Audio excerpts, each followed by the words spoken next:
and then only one say okobo nanadu dia praise no. Yes. And now Palmer and they see they attach it say and then they dance say 2017 to 2020 no.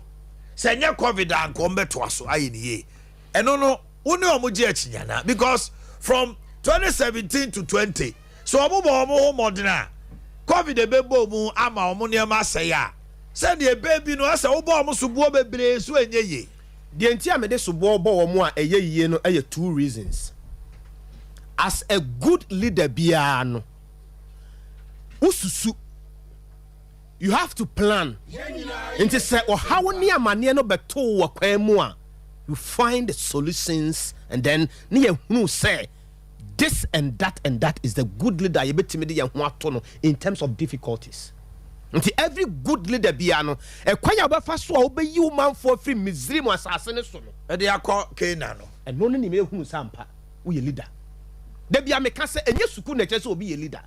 I keep on saying say enye ngoma wo bia sua ne man ye leader enye sika wo bi wo ne man ye leader entotoye ene wa dwen sade wo se dwene sade wo se plane ene eye ya woda ye ka wo saje for Dr. Kwame Nkrumah ho asem e di entira because of the legacy a wo jato ho entira because obi ehunu no say wo saje for Dr. Kwame Nkrumah the ideologies of saje for Dr. Kwame Nkrumah no ebi ni ho e di entina akofo de bia ye bokofo din what the baby oluma what the baby dwene no ho na so so obi a boni din di entira oja bibi enye ono na tie akunwa no so na so ye boni din e ka asem e di entira and the handwriting is all over. Yes.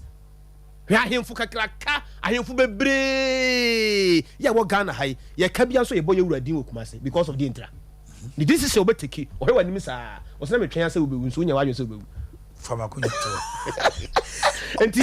enti ya bibi fo no ye ka ho but sa wo ye oba na be ma be fa wo fo ejina wo ankasa nkomo so sasai sa wo ye oba so fo mame me hia ne sesia na me kwabena ma hia no na ma pake na frɛ no ase ne pe a sa me fa ne cheap a e won nkomo won mbeka so because oba bi wo ho no mu a boss e be ye okra wo fele ohunu wo kra na so ye hwe fa won ne wo ka da bi ye hwe enya adwero ho nya sefem nya nim gu ase se wo koto aba wo kompasua bi so akoto aba e be ma wo Manchester wo be bie mu no na 5 Ghana cedis ehihiem sa gene koto aba ma me e bra na nipa no so wo pe to me no na ne number kura na obi anim o frase no kura obefere because onum se bibia asi now say 2020 say you do 2024 Adea ope bia wa a winning star na iba freno o me se call obet already but you na me kasa especially ayen central for obefere o me se call no me se 11 p.m. oh Omanhene sorry o na me meeting bi mu na mpacho mane winning aba no nwe o pane kura wo hu na wo twa yesi mu yi akwan ho asem nko a siku dan ho asem nko a kama asem obi e company say ne kwanye but the same government so complain say e bo no ho samra ne say akwan na maye so na who cause am ye mobo Ghana why ne beje yen nti enima bi ampanifo ni bi aye no ama omo ba ne trust wo mo a enye yie boss mpa cha tell me kana say prayer yi wadwa no mu aso ni bobo ne de wa besi park so Andre Onana enra boss we here United and the first goal oh what Shimframa so Afena what ordinity enu for one boys no correct sorry so ama man for air call say ya to your color TV akoto black and white because of David DJ from Spain here him so with my adwuma na the year there child nana go there obet my so we go follow bra so so sad say Ghana no ye sum amanyo na ye nsum nipa ye sum amanyo amai no yo we worship the political parties and politics yes but not development for Ghana mama Omanhene Yaw Abesa Bass lady bibi adedin na enkoma ayedie ye hwe yasetenem Adea baako a kwabra de hyase ba ya ye be wie se ye som amanyo ye nsom oman no na me raise concern say Adea na me wie school wo se me kotua sika na menya atwuma Adea na agoye to say even security agencies are almost yet so disciplined and courteous a buoni any sa corrupt practices in them for a woman. Oh, how no man? Yes, Sompa nkomo. Na maami bi aba say military officer bi eka so memo mo day. Obebua ne ba. Waje ne 10,000. Almost hwehwe na omunya no. Immigration. Prison. These security agencies were so revered when it comes to say sikachichi and sanema. And almost dimutinti man. Teacher, nurse, baby I'll be ready. I want to ya. I better to say corruption I see a fight no. And penning phone into a mooney. Go penning phone so signature and they say I brand no by Jimmy Sikana. Wako ya. Wako Jim appointment mammy and no credit so say when ya mammy no penny and sell a shasso. And the penny no sign or sign say Ababa wano or qualify an answer day. Why you mammy tiano pay? Said dear na Equaswama. Yes. Omana say. As I'm kind, I feel I'm some boss on say what in you now who say in so na hono na nsuo no ba e hono free atifi na eba wo enye hona na hono and the security services no politics kro mo ye ne chance de ati radio so ye brand pacho kwabra me na no fro pacho bebre I meant you bra a system ene kwan ya afaso a ya hyehyɛ ye niema ya ba bedru ba bia ya dru enye ne ene frase se obi be ko school ana obi ko pa adwuma na ya ti betua bibi ya start ya de ni free baby said ya kwabra kase nsuo na ho free baby ene ya dia ba bedru he ebi mu kura ho de ya senye sika oyo ba e se fa atobra eno sa de we eye old timers rock of ages adwuma tete 93.1 yes fa webra manager say na yem fama wo ma yache ene se dia kwakodru se tuesika na me fama na ni nyina ye nhihye ya ye ntumi nhihye ni yie ena am ya ba begina ba bia ye gina no because say ade papa esese me ye na me manfo ni nya me so mfaso na wonu mankasa free wo mu pem enya de esese wo mu nya no ya nya ne sa enu ti medimi sika medimi tumi medi be manipulate na medi abepe tumi no eti me nya wi a afa mu amwo mu ni nyina no ma kire mu dogon ti afa nya de wo pe na wo benya de me pesa wo ye eno na wo beye eno na ami aba be gina hanom ba bia ye gina no but bra yesi achia na mu ye de se akasa bebu nyina de say if indeed say ya ready say person sakraye ba sakraye betumi aba sabe empredia say se kwasea eno so onse na dwen ba bia ye wo se sie no say ye kase ye besesa eniema eye nkakrakra but ye bedru ho ye betumi asesa ama ye free ho na me ne emra ye kan news a good for press conference omo ye say wakoyi uniema o temahabo wakoyi uniema ya beba ho bono ni esa wo bedru kwaso ani etwa wa bena mi busa kwa braka se nipa no watua ka wo teme we die baby e na kase ka so sai se wonam na police ni e hia wa ye den ai so o ka so be ha betua kam ade no se betua me niema ne ka wo habo wie dia e die biem e na esa me sam mo sabe te kubase ana se dua mpompo ene anwan kwanta na mo san yire me se me ntua sika e fama obi but the system na kwa akoye no enti se ye ya dwen se sa de we be firi ho a bra be firi ho ba ye nye ya dwen na why na wo so ye na dwene ye mpani fo adie ne be ma adan na mo wan kora even se me de ono ye ya stick etimi anya kukuduro asa ba se usika wo me ho betia 6,000 betia 650 ebi kura to o se beto card kura ni eno ne 650 no opu yes ana sika na bru 650 sa letter no wo ho ankomo fa nto so ba 650 opu yensen na ye fanye validation wa hunu se nipa na ye wo mu no dodo no a yefo no validation no payment je nimu che se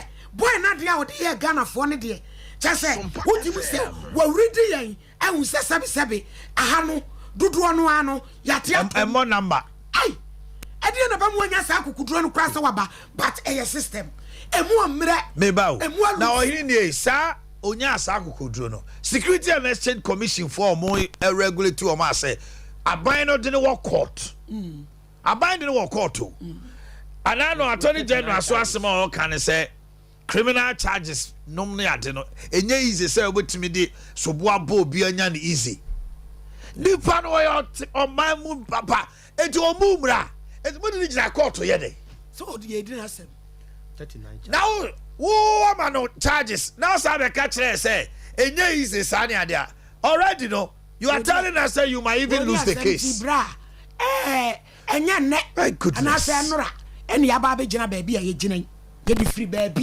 eni dia be duru ha nya ne eni obi kopa dwuma e wa dwuma mu a ye gini sika enya ne eni obi kopa dwuma o ba bi a protocol ba se se oyin ne emu aye kese no ye pesi ye jai a ye betumi ye jai oyin ne masma busa onyi ma no why na wo se o ma ye jai na da nyina se obi bi na kwabra ka se kana kuku atia sense juro ni cry for se be cover se bi mu ye charge tie nyina gire ye jazz se bla charge say ye tie no obi afra me se me cover na install bi ma no eyi a bro krobi so ana krobi wo high van se nyina hini ni ade na me tie isi ana afra me be ya se den a wa ma me we kra bia wo ko ye MC ana ko ye me ko cover wo man no bi kra nsu eda bu agu be obi abu obi obi atwitwa to ko ye no o ba na o ma lorry fair ye charge ebi mu charge ye charge she de twabo me de ye twabo eje eti ye no me ya kire mi jai se bi charge ya kire mi jai na me hunu se me adwuma no a me ye no enya ho hyehyɛ ye no ese me ye me die na police no pani no a wono so te ho a wo bu nkrofo fa so se mema de ya no se bra omuntumi nso nye wo no beti ya se wo to bu wo ho se kwan da wo wo ye vulnerable wani apere wo ho kyerew nti esu obu wo no wo gye sika no no wo die na wo de wo no se ne ko fa ne hi o so ko e bra agire nyina esisa na ye brebi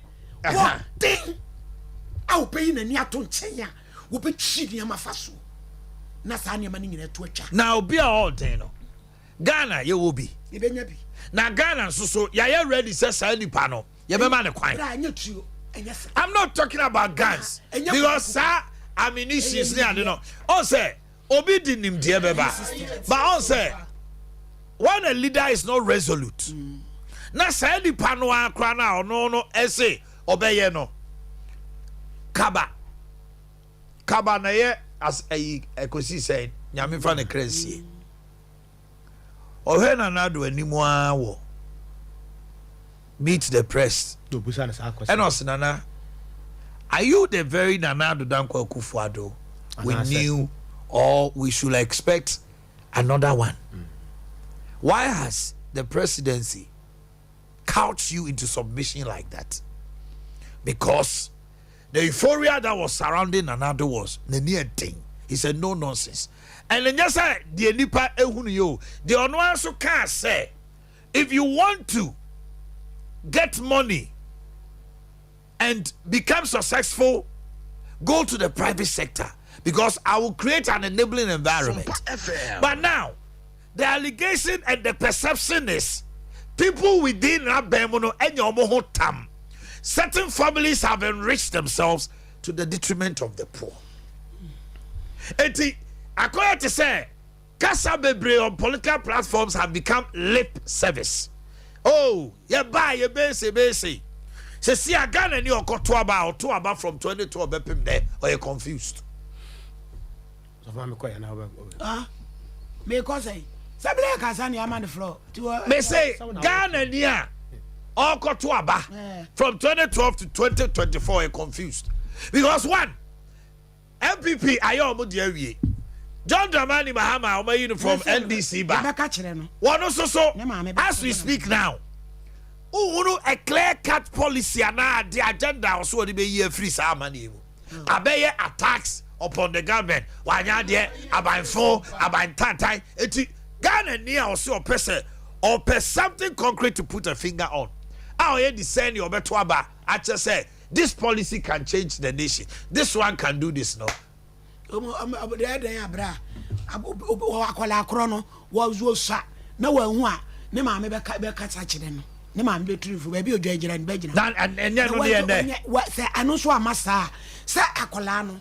the baby Rebecca baby actually. I'm not even talking about first time voter. Me can dey what to aba baako esesa aban no de wono no obi na ekwokyere obi se bibi wa no wa obehunu de ba bi esese wo to aba de ko eno de obi abe me ye me card ayira ti me kura mo register me nya kwa ya register ti mi sa abato awe mi tu ti mu amo beto no mu ni ba bi amo beto aba no a ya mo de be fa so amu ti ano de obi na ebe kyere obi say His Excellency John Dramani mama ba niam a wo ye de ye nyini ye hu bi wa ye bi na na kufu adon so ban a wo mu a no so wo ye hu bi to ni pa kura waso nsuo waso ansa so apetese so aga so yire kura wo de opɛ kura so apetro ka na so aso a na hunu de mu oduro era nduru ha wakwa akoto aba tie enye chinchire twintwa etiano de bra ebe ye simple kura mami ndi enkomo mene Joseph Obey era Obey me wachi o me de osumira now both to say yes odumo na guta wo mo wasante tam titire wo mo su se wo mo ko yi wo mo niema wo tema otua ni duty sinyina agent ne na ya adwuma wie what is it kwa so odu kubase a ya gini mu ku adan a wanye the needed or the correct taxes e wo so utua over under invoicing na okase oh beru anom de na menya omo se my 100 million obi a wayo under invoicing wo 200 million there and 50 million ma custom officers na omema nako ba wantia dia ye be di ne be call mo depo akoyi ne ma gu wo se o metua sika wo ma su hu a mo na mo ye mpanimfo ana mo be na moto yo so kuma se for no ka mami fa kwenye enchia wo mo na me ma wo mo se den ka se bibia to be track e se enye ne kwamu so o mo be yesa na anamo a yetu di bibri adiba ye ya omo katre ye no yetu wana bon ye makuma se for na ba ye no makosia commissioner ama ono so direct ye me obisia e wo kumasi ye ba good intelligent amo friend Lancet ye be ye forum kakaka ma ye GRA for by trade ministry by finance ministry BNI women na by kasi prime say more press if we no ye invite him ba ye kasi we na say ade omo ye edwadifu a ewo kumasi na say wo mo a wo transport to mo eniema to the northern part of Ghana no enye fe na sabe uyu eniema wo tema ye ni rate ye de ma kumasi for any o rate ye de ma ebia enkranfo nti adentina ye bitu omo ni esi wo so say tase wo kumasi no esha nti omo de omo ni baba esi yigu e basa na akoye indictment on mo nesa akoye mo ankasa mo djuma mo ye no na mo ni gidi uwana. That's right. It say porto ewo ni yinda ye ni baba ye di biguo e ma ye detain on say eni baba na wo porto on ma ye detention ti say de because when you be beyond so no any valuations won't me enyimpi to me fa say man what detention no ando so na bi ne pie na WhatsApp detain bi wa a indictment on Ghana Revenue Authority. That's a support one na munyi gidi wo mu a that's a support one na some of revampo and amode mo ye ho nhye ni because in new Europe also so wako UK wako America wa Dubai and I say West Africa van to yimpu na cousins why you know bupia another cousin officer say the union cousins for no system but na correct opening I say would here trust and ti sade no akoswa amajense to one more but see the ya ne say say Oma ye asubrache said the omu be ya no be na sabi also am for sebre and show some no anya dio so ya because the omo ye no eni no kwam yen kasa cousins won omo djuma ye ni problem say ye niam no ba omo bedo so no aye de omo ye bia no mo eyi ama ye ni asu atua ye duty e duty bi omo kasa ye ntua bia si enya kra no na so omo be fa so omo afa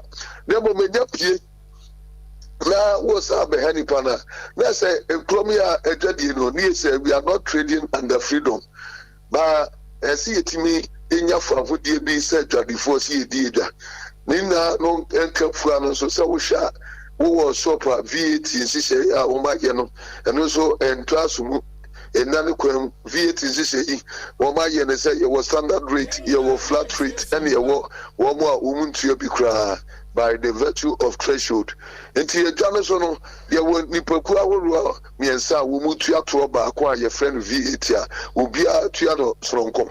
Enti wo hwa na se obi eba wo so na wo charge standard rate na so customer no be charge no 22%.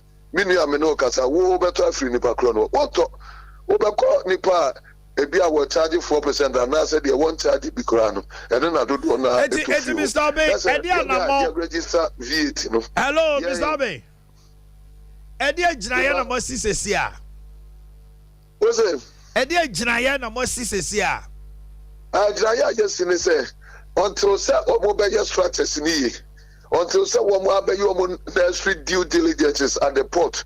Now omo making sure say omo je gidie e wo values na omo customs for the my yitua no yentimi entra ho omo entwe seba ha na emom no so bia no a ye beche osa no mema ho kwan ya ka tell ye members ni na say so wutimi resist na enyesa no omo de sekan edwa nanka because how are they going to resist because no random checks Mr. Obe Basabia ebeye tuamuda said the piano and yama be bia no omo ye na grofo omo yigu for the papa na the best tua ne bi bobo na say ye dwadi no and afin so VAT for na kotratra ye so no and so ha omo betra ho pra de akra ye to bi ade na ye ntodada no masa betra so enimguase ade how keke abra VAT session no so no enye correct. It's until so over your VAT session or by your structures in the I mean, no prepare your about a 22 mono. So what will be better now? Because I get before work, Comasino, one more Bosume so no more kaka or mutimum disca, aqua couture for VAT. Because one more issue VAT now will be out. No, that's you will punish any pana will register for VAT.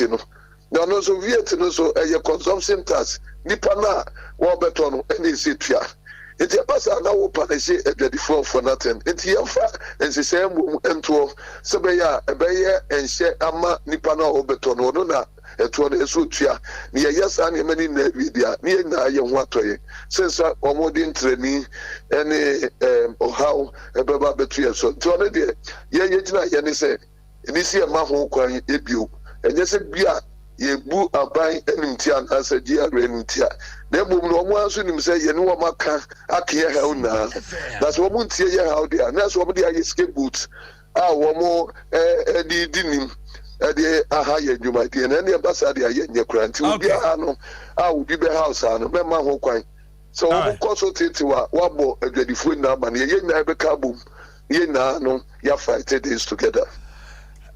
Joseph Oben Guta Penny our Daomano. A Kobe the Democracy Hub. And a Pelmoso Omukwako occupy Jubilee House. And to Omukwako board on Pemo Jubilee House. A prosi for at Womu Bomu Kokose. Shana no pay Omanko. Almost said that on the cock. Womu Nina Kobod on Pem Ako Peketi or Jubilee House. Adaya. Asani amembo ni sikon wo mo mpene so prosi force derby enti ya just a police yes no anwumre kwa no wo mo pen junction de akoto wo mo anamontuo no so mpeni form de da no mo ne o makasa sa hwe no mo ntu sa na mo no ebetimi de oye ne aba wan hwe ya ye na tear gas ba ku bi ni abi na ba bia ye te sisi ha no ye ntiye na no so akofa asema ba ti demonstration no na be ma o man no asesa ye occupy Jubilee House no e na be ye let my vote count occupy Ghana omu ye di omu be ye edu ma bi panifu anu omu wo mu no ene ko ye omu post omu kutakuta e wa ban mu those times panifu wo mu NDC ba power he post e di mama o Ghana ye too sly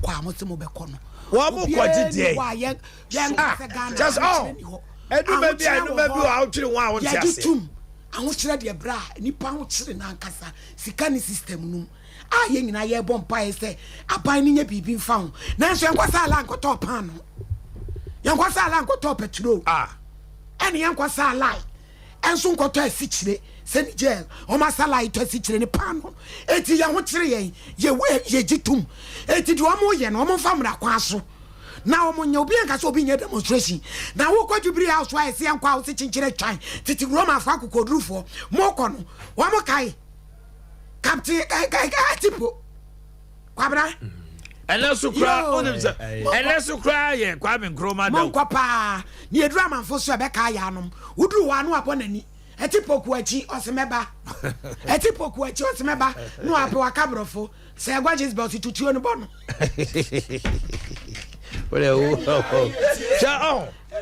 me feel say we are moving to a certain angle. According to say desperation is also setting in on certain people just to make sure say aban we no so no niema wa ye nyina no eyeyi enka ho asem kra na ye hammer on ahochira and also the opposition he is always at the edge to make you unpopular. Na juma no na there be o ma we popular obeda ba power but the strategy democracy hub for it ko hwem ne hwe nipa ko ni wo mo techire mo ko Jubilee House is an enclave aban residency a place of governance ono man penitie ebrebi occupy Ghana for ko yes sa entino say occupy Ghana to be ko Jubilee House man ye ya Alena democracy have force woman to make what is good for the goose is also good for the gander. And on the commerce and the because if occupy Ghana, occupy Jubilee House, no. So Ghana for any abaya or tisu se siano. No more support. Why are they telling them to stop? Boss, it's good to say we have various political parties say we Ghana ha.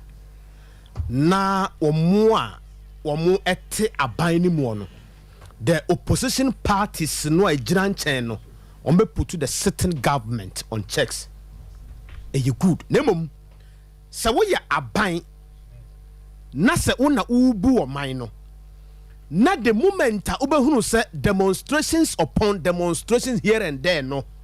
E was a what na se na ufira se busa wo questions. Say a day what is wrong at this time. Upon the me ye nyina no enti na Adea me no ye positive no Ghana for enhunu enti the moment obetra say now there is a lack of communication na proper information enkoso no one lack the respect in the front of the people who do omani no because we your penny bia we your papa na wo fie na say ma wo mani hunu the arrangement enkoso ewo masa they will stand against you. Now za kwabra do maybe so nipa no e me ni we our arrangement no kasa no kra wo ka wo say no na woman ho atere na che yankenka budget woman no baby o man ye kro na da bi o oyin ya betu nsuo ma ya mo amane oyin reading budget no solve problem no e dia na me adwuma ye so obi reading budget no nyina nya de ma ya na ya best John say nyina be tutu akọ obi abetole akọ Jubilee asase na ke nyina be kobi said who the constitutional right I meet you me say obi o adma o ka man in me no a afi obo ani che no kra want you bra me say de bia asem we me ka kwam de wona se pataw na untia un soja ni abonasum wo krom here fa ntoma chechire no concrete ni fa no hwefom obi a wo kire no but anu so nkire se esa me de mra hya me nsam koye de ensesa me koye me ho kire me enia me nkoye anu ti na vote is your power edru ani ekoto aba na hwe na hyehyɛ ne nya to abeti aban no enko se anu ti no me kodubiri house akwa akogina ho akoto anopa wei ya dwe ye ho no abehyehyɛ kire ye yankro atetem bia no ye pese oman no destabilize. I mean, I say you got a BB be see something huge is about to blast. Yes. Ada. Area. Dear. And now all right. More than a few minutes bibi basis ya. Na yemfa advert twem. So stay with us at 7:31 in the house.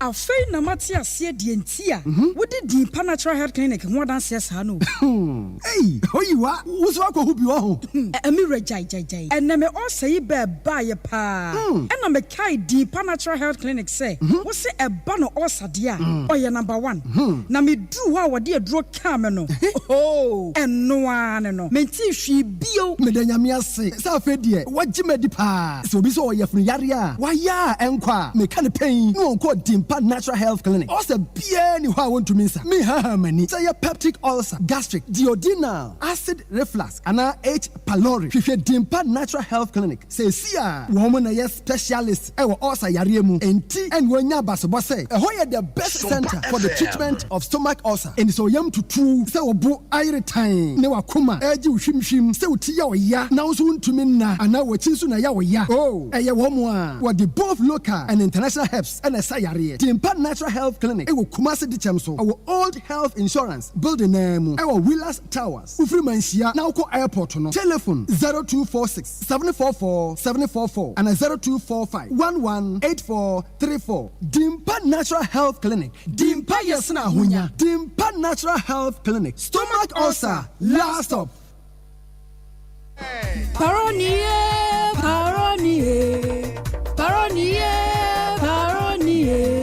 Wama menya ahoto paronier. Hey, akonse aho ngongo.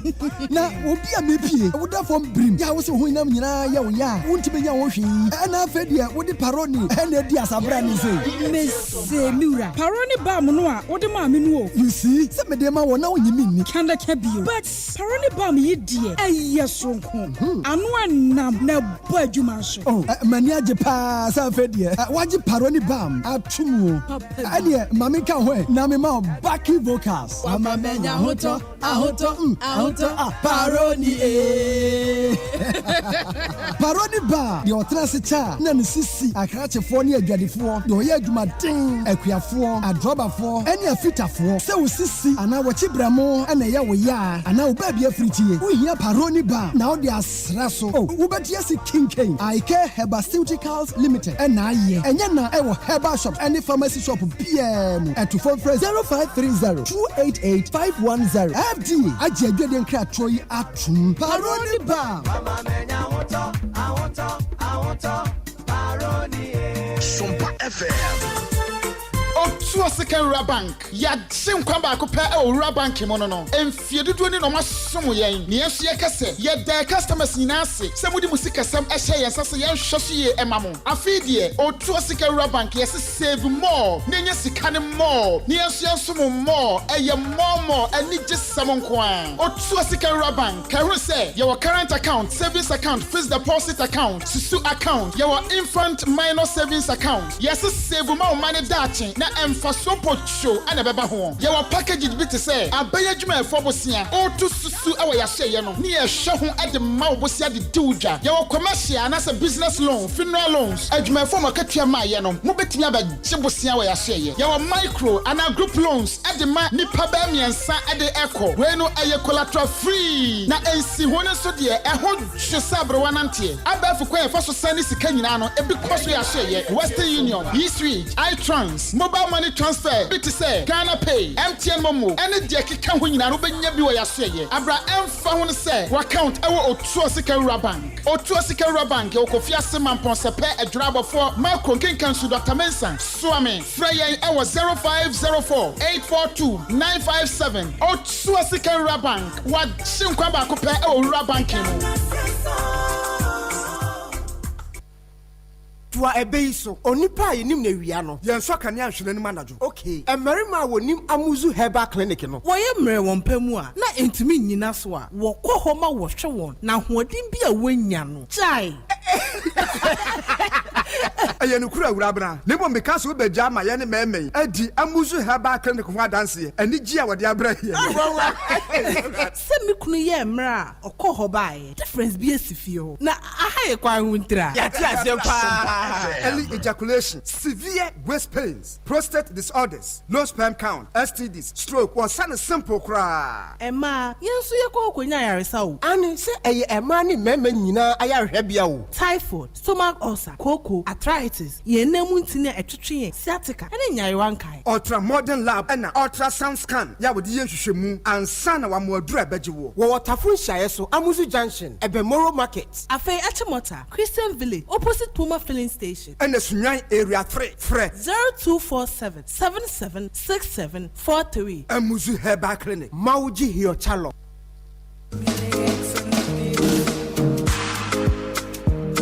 Wohwehwɛ sukuu dinya misroni suban patete mofra na ene me kanfo integrity keeper school di amount dan na dance wo sukuu yi ho sukuu yi wa trɛtrɛfo animonyamfo a wakwade wonimdie mu ɔde nyamesuro ene abotre na trɛ mofra de ɔsase wa bɛfo mfidie a boa mofra suade bi onso wo dwumadi a ɔde agu akwamboa da mofra domachede ene sɛ wo yida ba akusi wa mofra da adwuma ɔpɛ sɛ ɔyɛ ne daakye akwasi broni bɛka sɛ career day afenso sukuu no wodidie wa kruim ne senti omamofro ni nyina kwanya ma woda wona adoma chede enye se sukuu ya na wodi kan wa 2020 ne 2022 BC nsohwe wa kwada so abatom peso aso nana ani o minua akwanya wo homa me manana ani wodi mofro wedi mfie mienu de ko metre crutch ekosi JHS Study Obanutie Bia, Fanobra Integrity Keeper School, Nabahun Sakaya Sonko na this year. Obahun Sukui was Seabas Net Flat at Chiho, Metro IP to Nentreni as a coin so. From Penny 4 Homasur for Isu 0553 408898 Anna 0547 107443. Integrity Keeper School, Yadamufua, Integrity Keeper School, Asurin, yeah.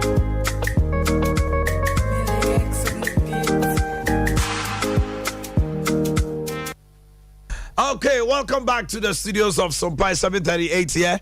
Join us live on Facebook and Opeye on Komopi Editi. There's a group by name Flight Claim Services Media. Flight Claim Services. Ekua womo aba womo se honomwa ne a cancel flight domestic. Say it's international say deo Opeye no beju twenkomo. Na Adea Akye Abia Ghana ha. So one crying be Kumasi, one crying ko Takrade, one crying ko Sunyan, Kumasi ko, Tamale kon crying, Honma, what could try port after bed 3 hours, 4 hours, already one bread. We are sorry to announce that due to operational services, passenger cannot record the cancellation.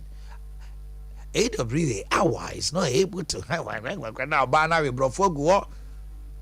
Bekona nkrofo obu okro mutimi fa flight no omakotra mu omoniama guma ne afrom so omumra omba ne yi omoniama ma omo wo interview or conference ni nyina zam no compensation.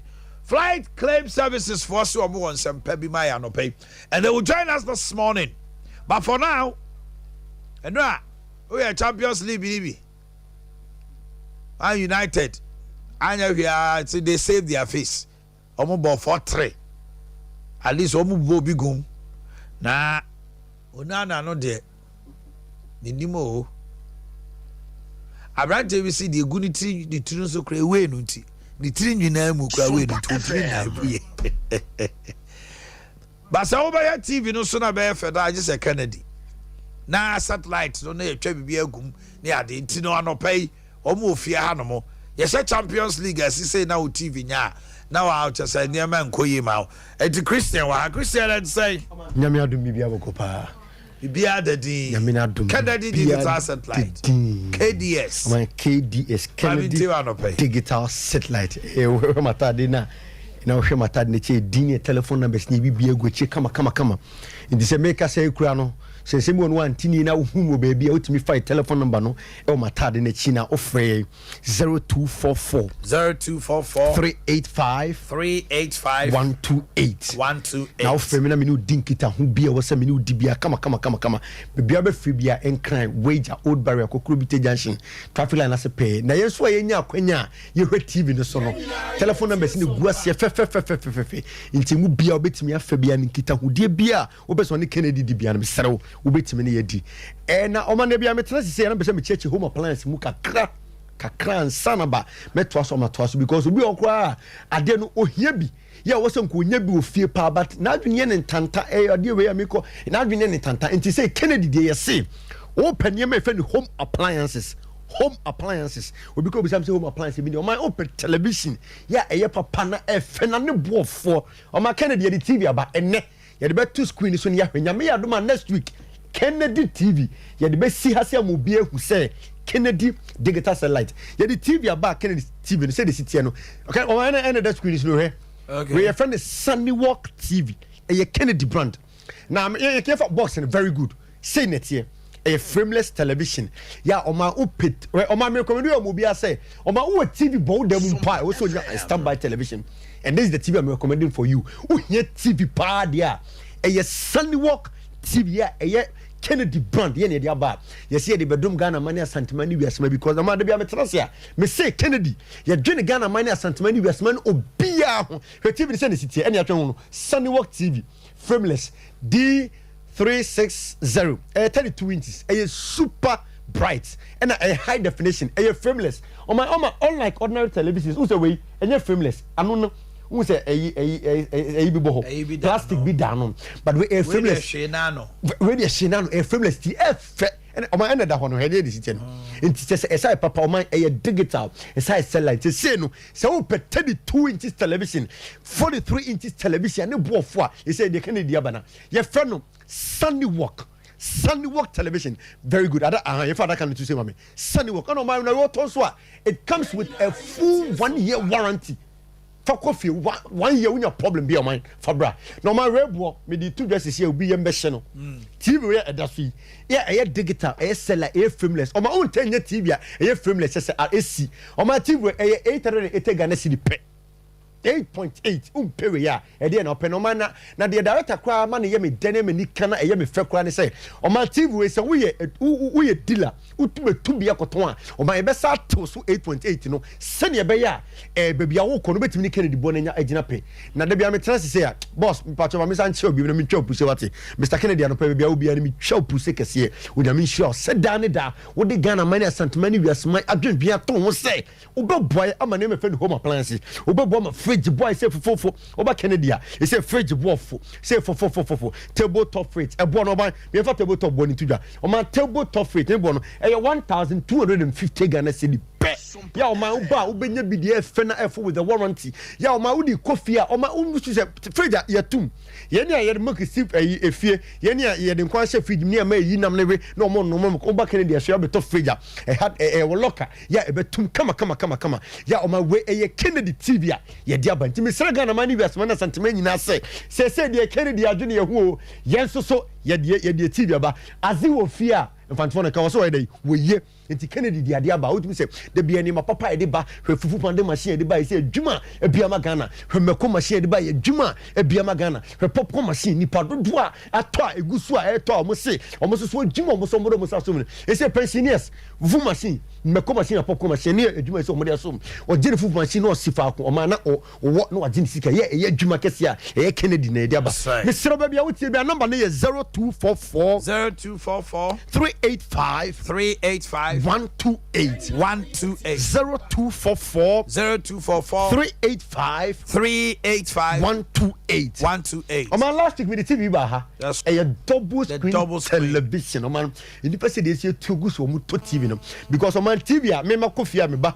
ekura ayi prior ba wo di bom say ya me ri machine TV na nya we o man na say o ba adime no ha me ba na say man me hu na mi dwane ka so kra ha dwen ya wo di abebo TV o man TV na nya hwe na o man dey da kra say promotion na eda TV ni so no still egusu a ye nyaye enti no bi tie no say Kennedy promotion last week be kan masem no still say obabafo ne asim no September October November babafo ne promotion ni tuma kwakusi na de da ne say the TV price be tutu dwabiem TV ya Kennedy ya dia ba 880 Ghana cedi pe oye deal na obetu bi akoton a ye be status enti dealers ye sero number na go screen na say fefe number na so mame very good number na so ya mame very good number no aha na so enti no oye deal na obetu bi akoton a number na da ho no 0244 385 128 no fun come o ma TV na last year ba na double screen television a smart digital satellite na the only say o ma the price ni say to dwa bi o ma body say for 3700 obi see eh brother sat same bim ntiem ya a digital satellite smart television na o man TV we to a Kennedy say auto TV we nyina e 50 inches echo na say auto 50 inches auto 55 inches auto 60 auto 65 inches o my is full DSTV package yeah about DSTV decoder about DSTV accessories with cables ne pan ni bibia ne ko fie wo bo the camera Kennedy say you we are new if you say ne papa dia bedroom Ghana money asantuma e say obi asomji o mo no o my we are DSTV ne so the amount say free of charge share DSTV share the open La Liga o man dey na open o man o bia we ade be yi DSTV so bia Big Brother Naija o man championship there boss ahudo nyina no Kennedy say ya some free we a big time business do your pop mpo na say wo dey wo say wo dey DSTV no say wo ntimi nto wo beto TV ni bia Kennedy ya some na guso wo share ni free o man 55 inches no boy say for baby am ko beto 6800 Kennedy see promotion nti ya test so about 4989 Ghana cedi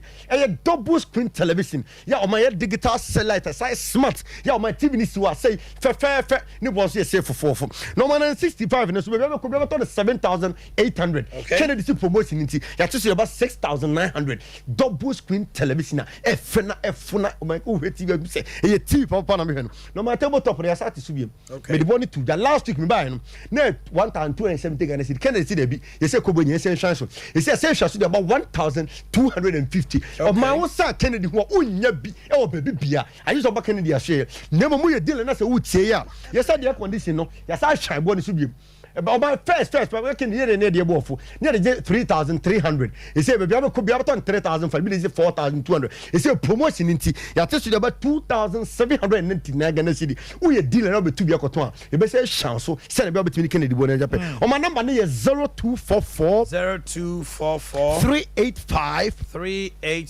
128 o ma obi so 43 inches television when they find 43 no o ba Kennedy a share o ma bo na fu 1699 o sa Kennedy wa beton 2000 na obi so o smart television smart ni e do betima connect Facebook and yeah say Twitter ni bibia e smart no o my Kennedy say promotion nti baby abeko bia e sovereignty o ma me tell me to challenge am ni pa say o dey o back in the share on ma bra come and look at the price of all our items. We are go and compare the price. Go and do a window shopping somewhere. We are compare price. We are back in the share because we have the best price in the market. 43 inches smart television. No say Kennedy one. We only 2005. It's a promotion into mine. That just with about 1950 Ghana cedi. No more biaje Nasco up to Nasco. Who can Nasco na mo phone yaji. It's a open Nasco TV say papa. Open Nasco 32 inches. Open Nasco 40 inches. Open Nasco 43 inches. O my say 40 inches no 42 no one nyame adom Kennedy yibi ya yedi bia ba ebone say 4 bia fofo le 50 inches so eno so bi sa ho no man eno so ne bone say open Nasco 50 inches television o my baby abiko bia 3500 Kennedy say promotion nti ya che so about 2890 Ghana cedi na me sorry say fa Kennedy TV nti so biem ye sorry so no ye fa Kennedy TV nti so o my numbers ni 0244 385 385 128 128 0244 0244 385 385 128 128. omo so pe deep freezer obi so pe washing machine obi so pe ceiling fan e Kennedy ahwe de ne bo ofo no na mo man Kennedy aye Ghana man asantema nyina dom Sunny Walk TV 32 inches yeah frameless o man ne bone e safe fofofo e bone 880 Ghana cedi pe but Kennedy ahwe na be jewde we deal na be tu bi akoton a ye be sa atil so na obi so pe Kennedy am serew Ghana man asantema ni wiasema nyina Kennedy edum Mfifi Family Plaza building no e hwa de wo patas ye wadom house Kennedy Junction enkranse nye ko wager old barrier na Sunny Walk 32 inches television we Kennedy branded television e fena ne bo 880 Ghana cedi ne bo fo o man ye fena fo fo le fo na mo promotion e gu so auto 15 inches to 75 inches ye tell DSTV access no ni bia free ye wi ane aso e de ma no ahwe ne fefefe ye mpewe de ba de ye pe o man numbers in location to ne aso so nasco ho ne ma de nasco bia 3240 nasco air condition nasco the freezers Kennedy ahwe o man number dey 0244 385 385 128 128 0244 385 385 128 128. o man say home appliance all about my company be mu ne yakoto ade Kennedy digital satellite o man am shop okay.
change the narrative.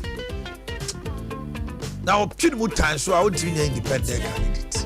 And only I was also cool as our party in this world. We don't have a third force. Who is a Ghana and Ibia or say people in this affair? And so, over 2 we are all hypocrites. We buried our heads under the sand and we call ourselves ostriches. That's what we are. Oko baby a deplorable area pa MP owo ho. O me kan ho asem radio so sa so be sa to abama. It's a party which because I am stronghold. Na ne manfo a omo the stronghold no mu hura mane o be sa to abama. Oba Sante region ha constituencies be bresu eso so MP be ni. Kovota region. On block, on metal. And so deplorable state. Oh, yes, I know about radio soon. And the MP, but the last election, MP national to Ababa. You actually don't know, say, your problem. So the politician will always take us for granted. And what's my for ordinary? I'm watching you. Who to be fair radio so you ain't ordinary Ghanaians. And you mean you me free. Because if you're ordinary, people will treat you ordinary. May the Lord have mercy on us. And I'll pay come me dear hear me. Hear me papa. Because a choir and I do my choir me no bedding komoy. Me a debia dimi wa port to airport. Ubesu. About 8 o'clock. 8 p.m. Our program the next morning. Ufin Krabe Kumasi. Send Kambe morning show. I'm on my airport to say, Bobby 6. I said, we are sorry for a delay. Why God announced that delay one inconvenience is passion is why oh ha na saba why now I don't see a friend body. We are sorry to announce that it's delayed for another 30 minutes. Just from 6 to 6:30. Oh, hold man, come on, announce 6:30 to Kranaka before VIP. And now before OE and now say private car be 8. We are sorry to announce that the flight has been cancelled. Yeah. Obi Okumasi or the flight call. Now what to us international aqua bruchiri. Ya cancel the flights. Of Caribbean will be in a Zoom car. FM. There was so sakwe ticketing arrangement for fro. Oh yeah, yes, the flight did not say anything to him or her and the children and the businesses are outside no business contract. Nah, flight claim services for your mamba. Hey, William Hunter Chia Kwaba. Yaja, Omanhene. Now, to say. Sadia way the Ghana for Brinya. Yes, swatch it. Mobaje and answer day. Hey. Mami Musa same way na ya mede. Omanhene anopa me de enchia sronko ema ohwefo ne wetiefo nyina. Na energy sema wo ne say flight claim services ye de advocacy na ye. Okay. Say air passengers ebenya omo efa ahudie.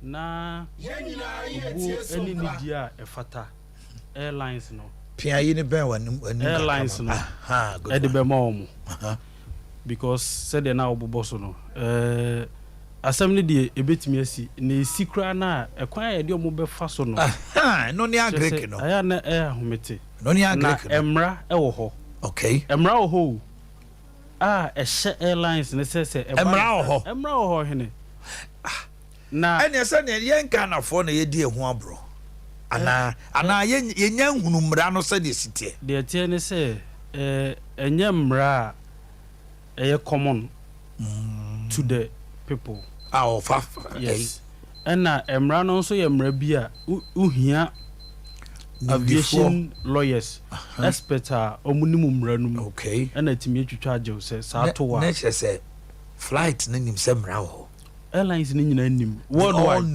they all know say we ni we see a yes e was say ni eye but unim no unim your ignorance is giving them the opportunity to treat you that way. Oh my goodness. Now oheneba my main Omanhene sorry my main clarify issue yi anopa nkomodie no ejina international flight eso okay na locally no the Ghana Civil Aviation Authority eguso yen hyehyɛ no nso no ye gidi se enche omode sanctions ebeba okay eno no ebe govern all local flights no. So if you Kumasi ko Accra fi Tamale ko anopa de ye gina omo mu free amanone ba no ene omo mu free hair ko amanone okay eno no ye emra na edoso ebi cover all international flights okay from Ghana to any other country. So if you Ghana airport and also if outside Eba okay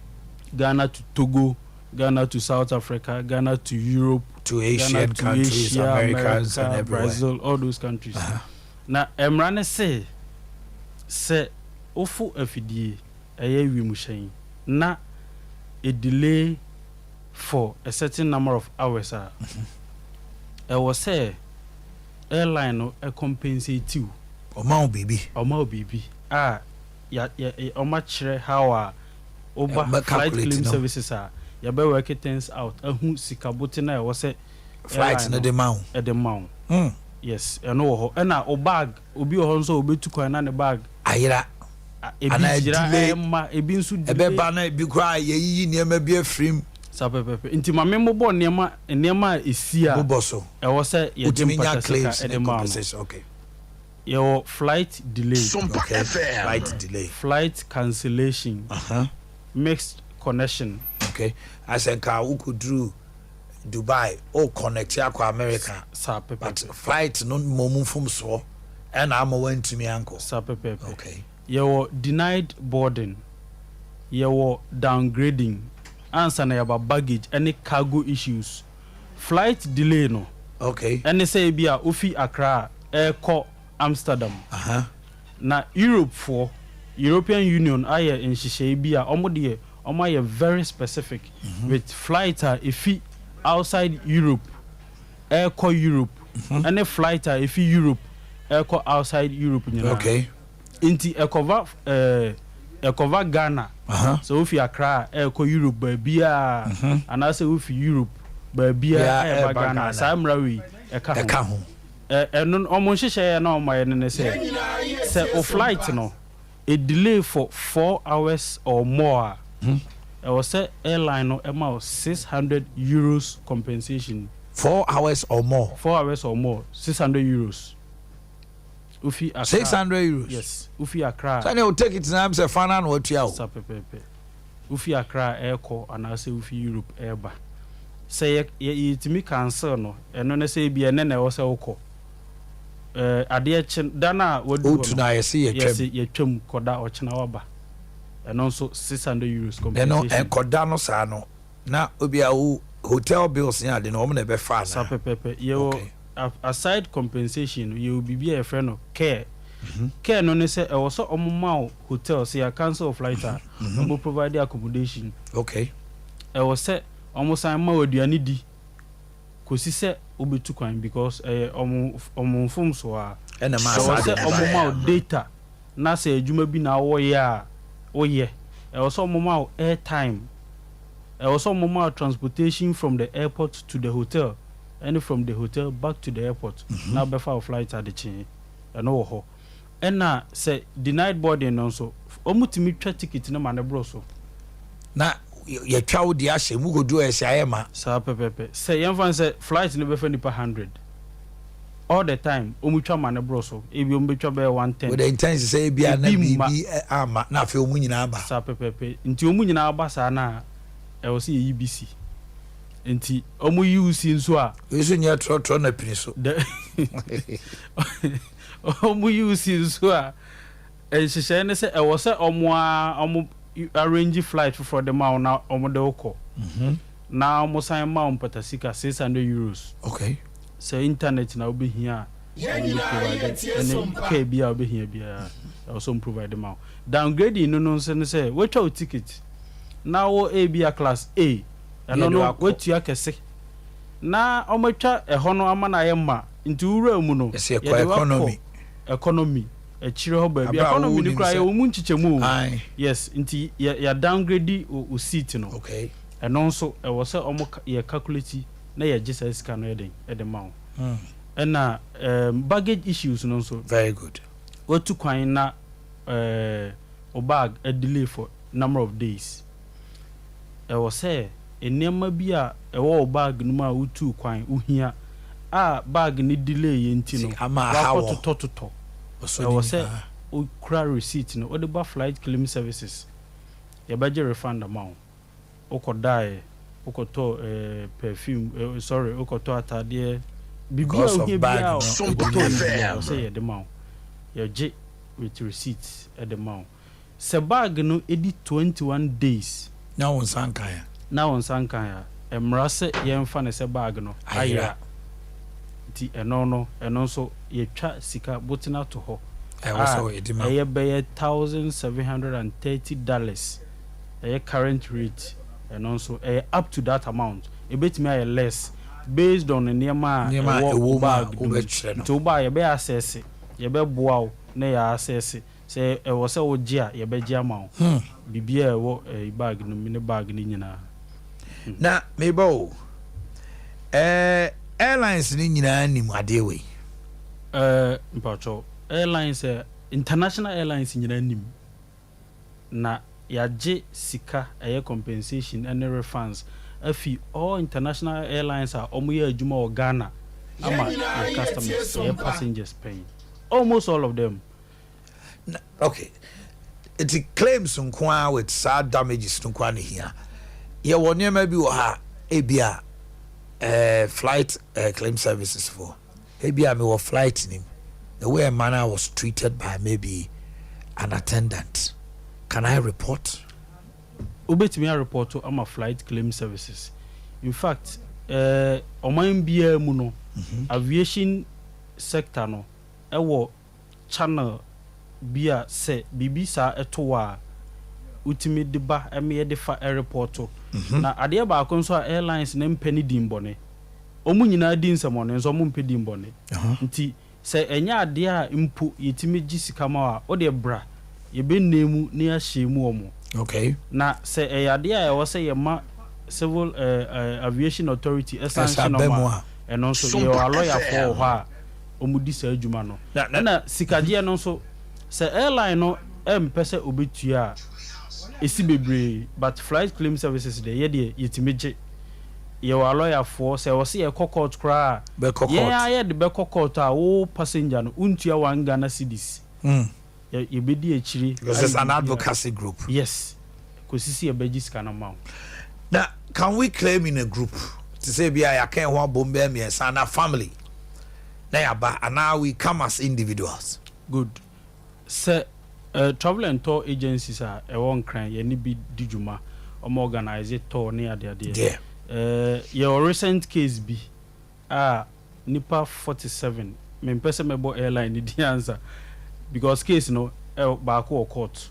nipa 47 and omutu kwan first of all ye cancel flight no and ye dem share adechi ye na omo fire no mo ko Germany Munich omo fa Paris transit omo do Paris no na omo connecting flight na efi Paris e ko Munich no ayema enti omo de omo go bus mu nipa 44 3 enya ekwan ekoy na ka 44 no omo de omo go bus mu for 12 hours e de omo call and e de omo fi Paris e ko Munich nice enkokrafo enkola chese omo du ye no to na omo ko no ma ya chese ahomete na ye approachi omo buy travel and tour for no buy na se we di beji nti ye di achiri animanim na na ye je na ye gisika mienu na ama omo first one a cancellation na a cancel you know. Second one a denied boarding na a call so I instead of say a be fly and a missed connection no. Yeah, also me flight and also Jamomo and airline was person between as some no court. In fact, the airlines no do na court or gun how win cases no. Ebi or cry a cockota, Omamba and be defended because they know say Oma form, so they will pay. Yes, but I am almost person who frustrating now here HD. Sa no more dear customers no. We customers be bria mobile hono. Omumrano, no money airlines na but now the moment they know that these lawyers sapepepe. Na Oma shaky. I shall say no. You started your operations for no. Na you've been assistant for how long? You started your Jumadi 2018. Na you startup start having a near to them. You did Juma Kakra and China COVID no so be boom industry no call from yes. After COVID as see a master sorry but you are showing Crofobi Bray near there. But when I come to you, do I pay a fee? Untia one Ghana cedis. The woman say Sika ya beji amount no. Isan say your systems are ya de check first of all the case ni ba your systems are ya procure you timidi check say case no eligible. Okay.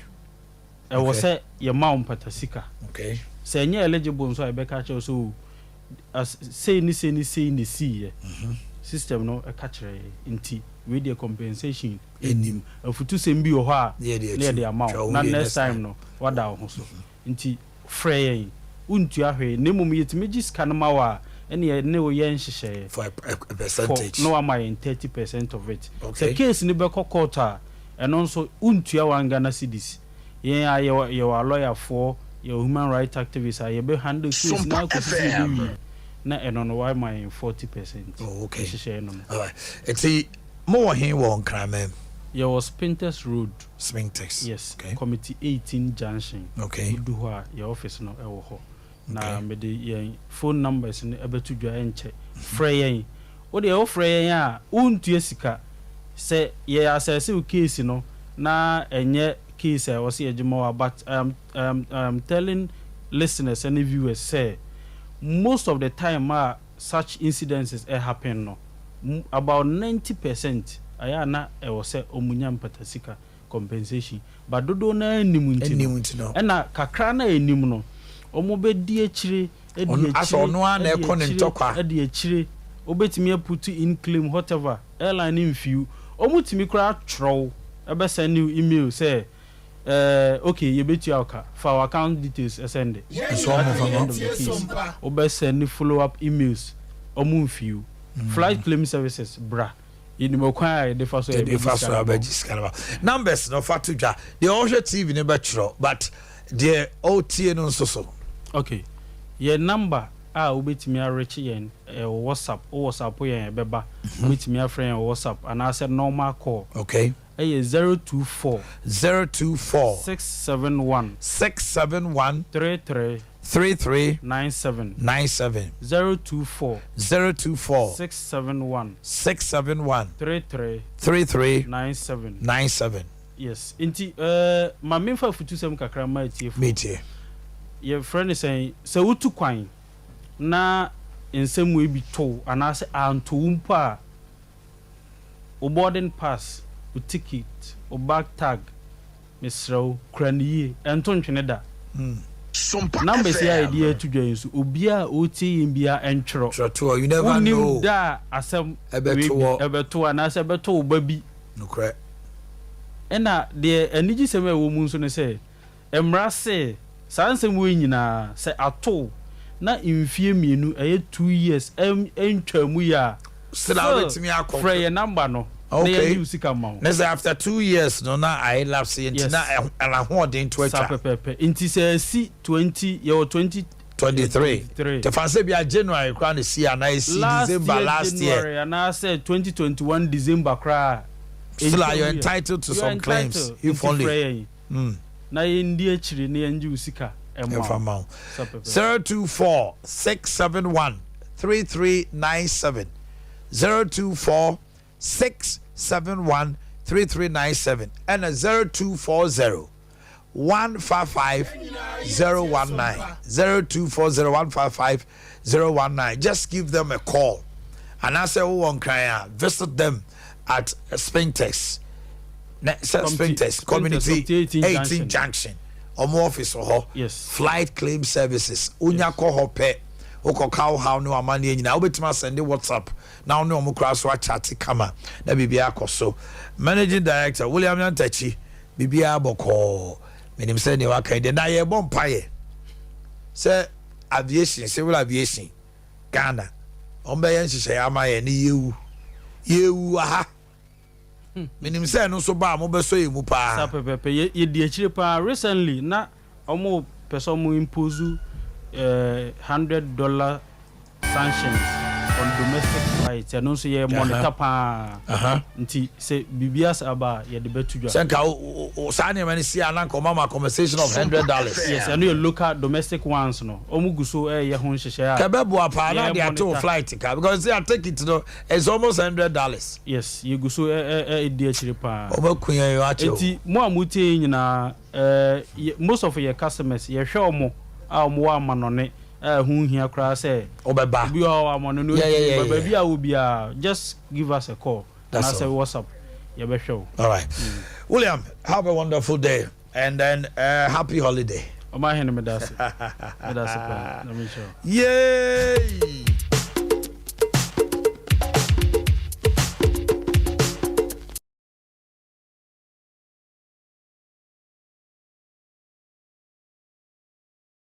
And let me quickly go through them. We have birthdays today. My one and sweetest sister, Onusu Dina Wodane Regina, kids and teens. Remember Honomo. But let's get some messages that you've sent to us this morning. Omanhene, I greet you. I greet you too. It's not only politicians who are spoiling this country. There are three people: politicians, chiefs, pastors. From Nana Yamfo Ahafo region. Good morning, Uncle Omanhene. The youth of this land are really suffering seriously.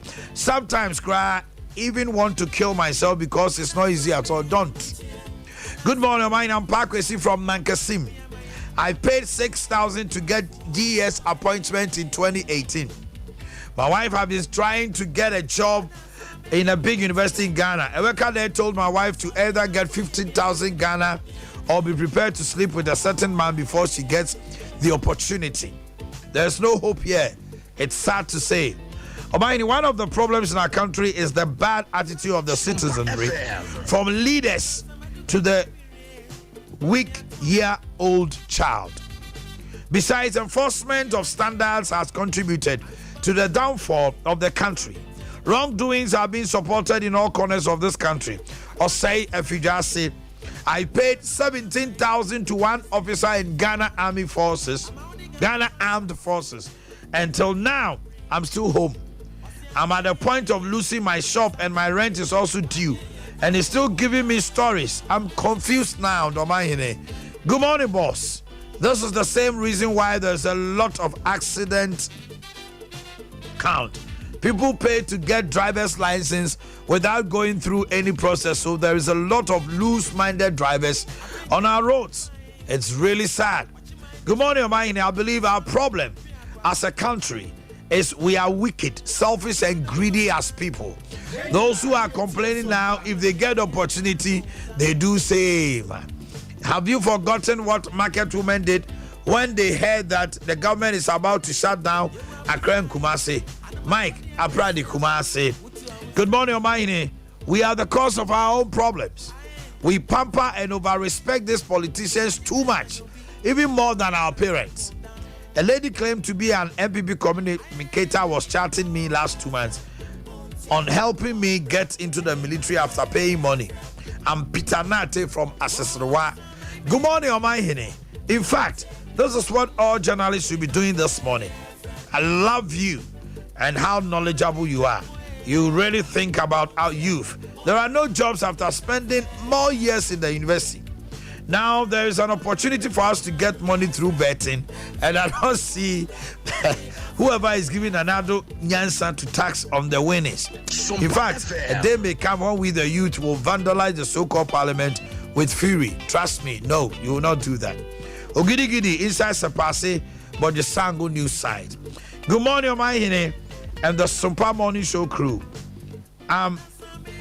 Laurentius Kwame Jemfie, teacher by profession and currently residing at a Timothy.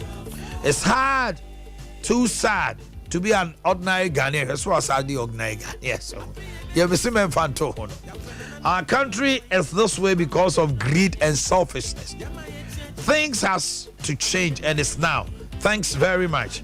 This is Sir Max from Sir Max Educational Link. In fact, our leaders have failed us because the hardship is just too much. I can't even pay my staff or workers well on time. Please, good morning. Good morning to you too. For the sake of my security, I'll hide my name. I'm a teacher from Tana North region.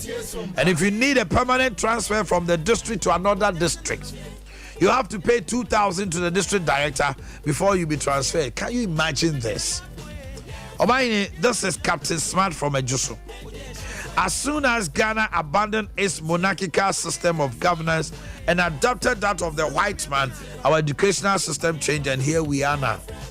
Corruption and greediness, this system of governance is not for Ghana, not even Africa. Until we go back to monarchy system, it will continue like that, and I will vote again. Our leaders has caused us all these hardships. I hold a degree in BBA accounting. Imagine being with NAPCO for 4 years, hoping to get employed, but see what has happened to us. The amount that I was earning was the same money for rent, feeding, and transport. Now I have turned into a taxi driver. Adams from Techimai. Thanks. Good morning, Omanhene. I'm a nurse who was posted in 2019 and I have a fiancée who just got pregnant. She has completed virtual education Winneba, food and nutrition, clothing and textiles. I paid 6,000 to someone for a protocol, and even that I was duped. Now I have to take a loan from the bank and pay 12,000, and it's almost 3 months, and the appointment letter is still not in. The first money which was paid was the savings she did during her national service. Uncle Omanhene, good morning. God bless you and your colleague about this thought, especially the leadership of the judiciary is serious and the youth are suffering to get job. So it's always leading some of them to what they were not trying to, what they never intended to do. Thank you, Sompa crew. This morning you are wonderful. Good morning, sir. Proverbs 29:12. Obisi Proverbs 29:12. Proverbs mebusem. It said you know kronchemu dumienu. Ono say the ode mame no mame nkakan ntem. Proverbs 29:12. Ono kram so wachro. No. If a ruler listens to falsehood, all his officials will be wicked. And they don't think about the people's Mr. Mamin Kanye. Now Proverbs 29:12. Mebusa metre aduonum kron. Ne ntichemu a eye dumienu. 29:12. Ose dey na watwere ohodomo. Yenkan. If a ruler hearkens to lies, all his servants will be wicked. Dumienu chi. As I say, openia utie atrom sem no. Na sumfu nyina ya abonefo. Sem ni mo du papa. Openia utie atrom sem. Na sumfu nyina omo ya abonefo. Because omo twa tro no kire ni wi a. E ma ne gidi enso no omo di bone. Obi message no. That is very thoughtful, and that has also come through. Finally, now after Trinity of Act for to train come on we are. I come to my panel. Or he needs send them Krofosi bomb a baswan or perno cabina. A jamu jagumuno. Omonje Gemini, I am got to bomb. Good morning,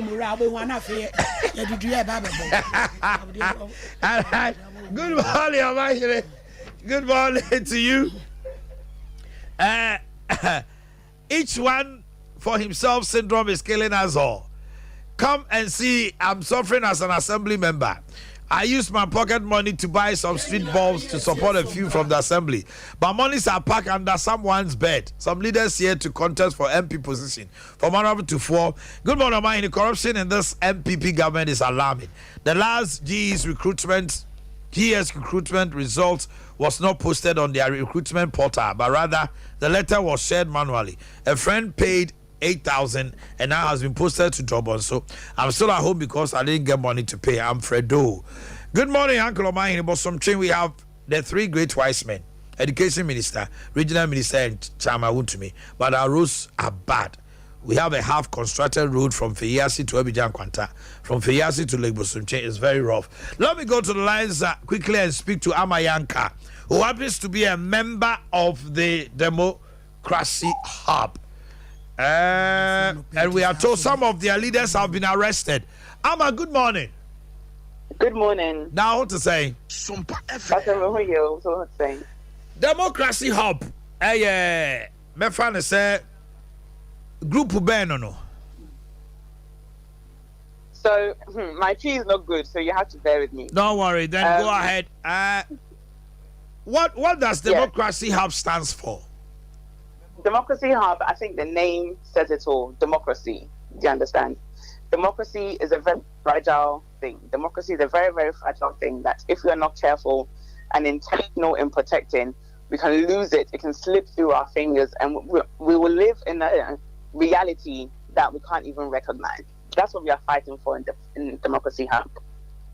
Definitely something in that democratic dispensation is not going well. Reason you will want to protect it. What, in your estimation, do you think is not up to the scratch that will make you do this morning? I think ultimately it comes down to our constitution, right? We need constitutional reform. We need to really have conversations and make decisions about the powers that we as citizens, we as people have given to these people who we have chosen, democratically chosen to represent us.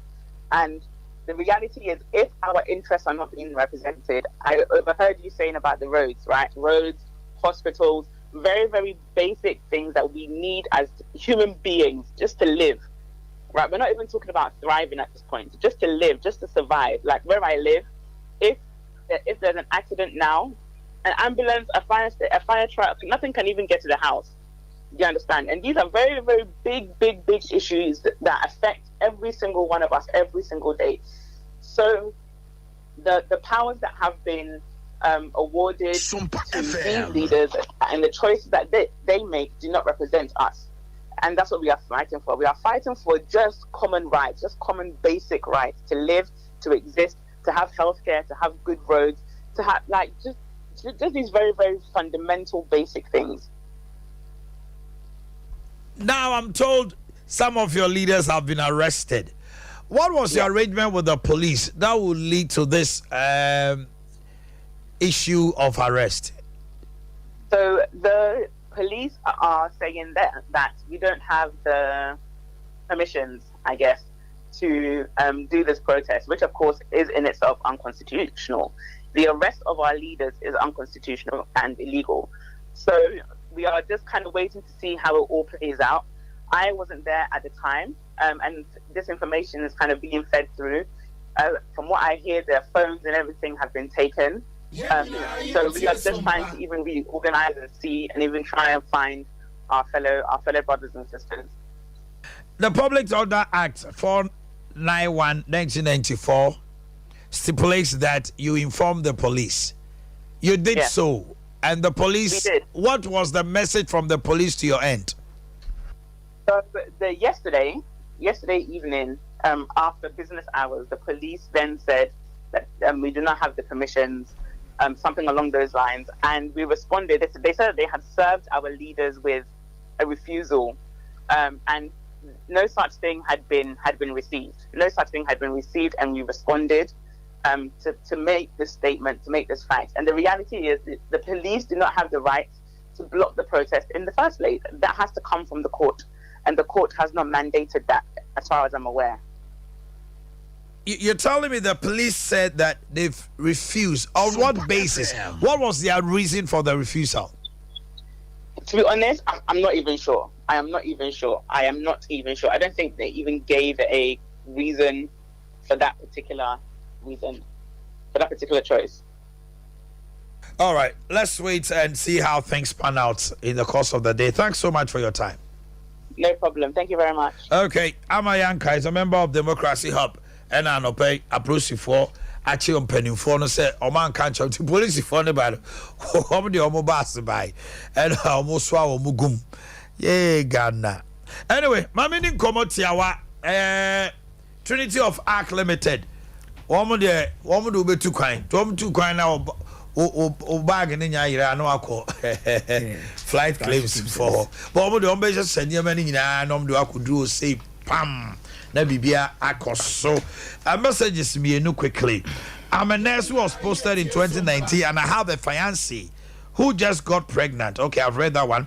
Uncle, my good morning. God bless you and your colleague about this thought, especially the leadership issue. Oh, I think that one was the last one. Okay. That was the last one. I will say our leaders are stingy, liars, and most of them come for their stomach. They don't care about motherland Ghana and the citizenry in the country. Please let's listen or observe how a common 32 years Burkinabe soldier, President Kwame Mohamed Terror, has managed their country, and our leaders are just corrupt. Looking at their wealth and they don't care about the citizen. They are thieves. Daniel, Omanhene, please tell our colleague that is the attitude. This is the attitude of Ghanaian. President Kufuor was verified. Okay. Was vilified. I think that's what you want to say. What Nanado is going through to the extent of referring him to Atai. But today people are praising him. Wait. The same people will come and praise Nanado when he's off. Good morning, Omanhene. Have you also realized how people are leaving the shores of the country? A lot. We are losing our skilled labor to a well-paid and resourced market. Nurses and teachers. Now, you see, I only the abina here. Episode no anamiti here. Only tabo bi ato. Bibi so a, you see, amana it difficult for nurses not to be to travel. Omaye. Omaye ni cool na. Oye nurse na unye nruha. Time no so now just say because of we certain letters cannot be given to you. Abala bokru du pao. I do the necessary things. The Bible so to cry. What you are the now enabling environment. Condition of service here good uncle. Oman Kufuor did some. On the introduce free car nurses and doctors a port.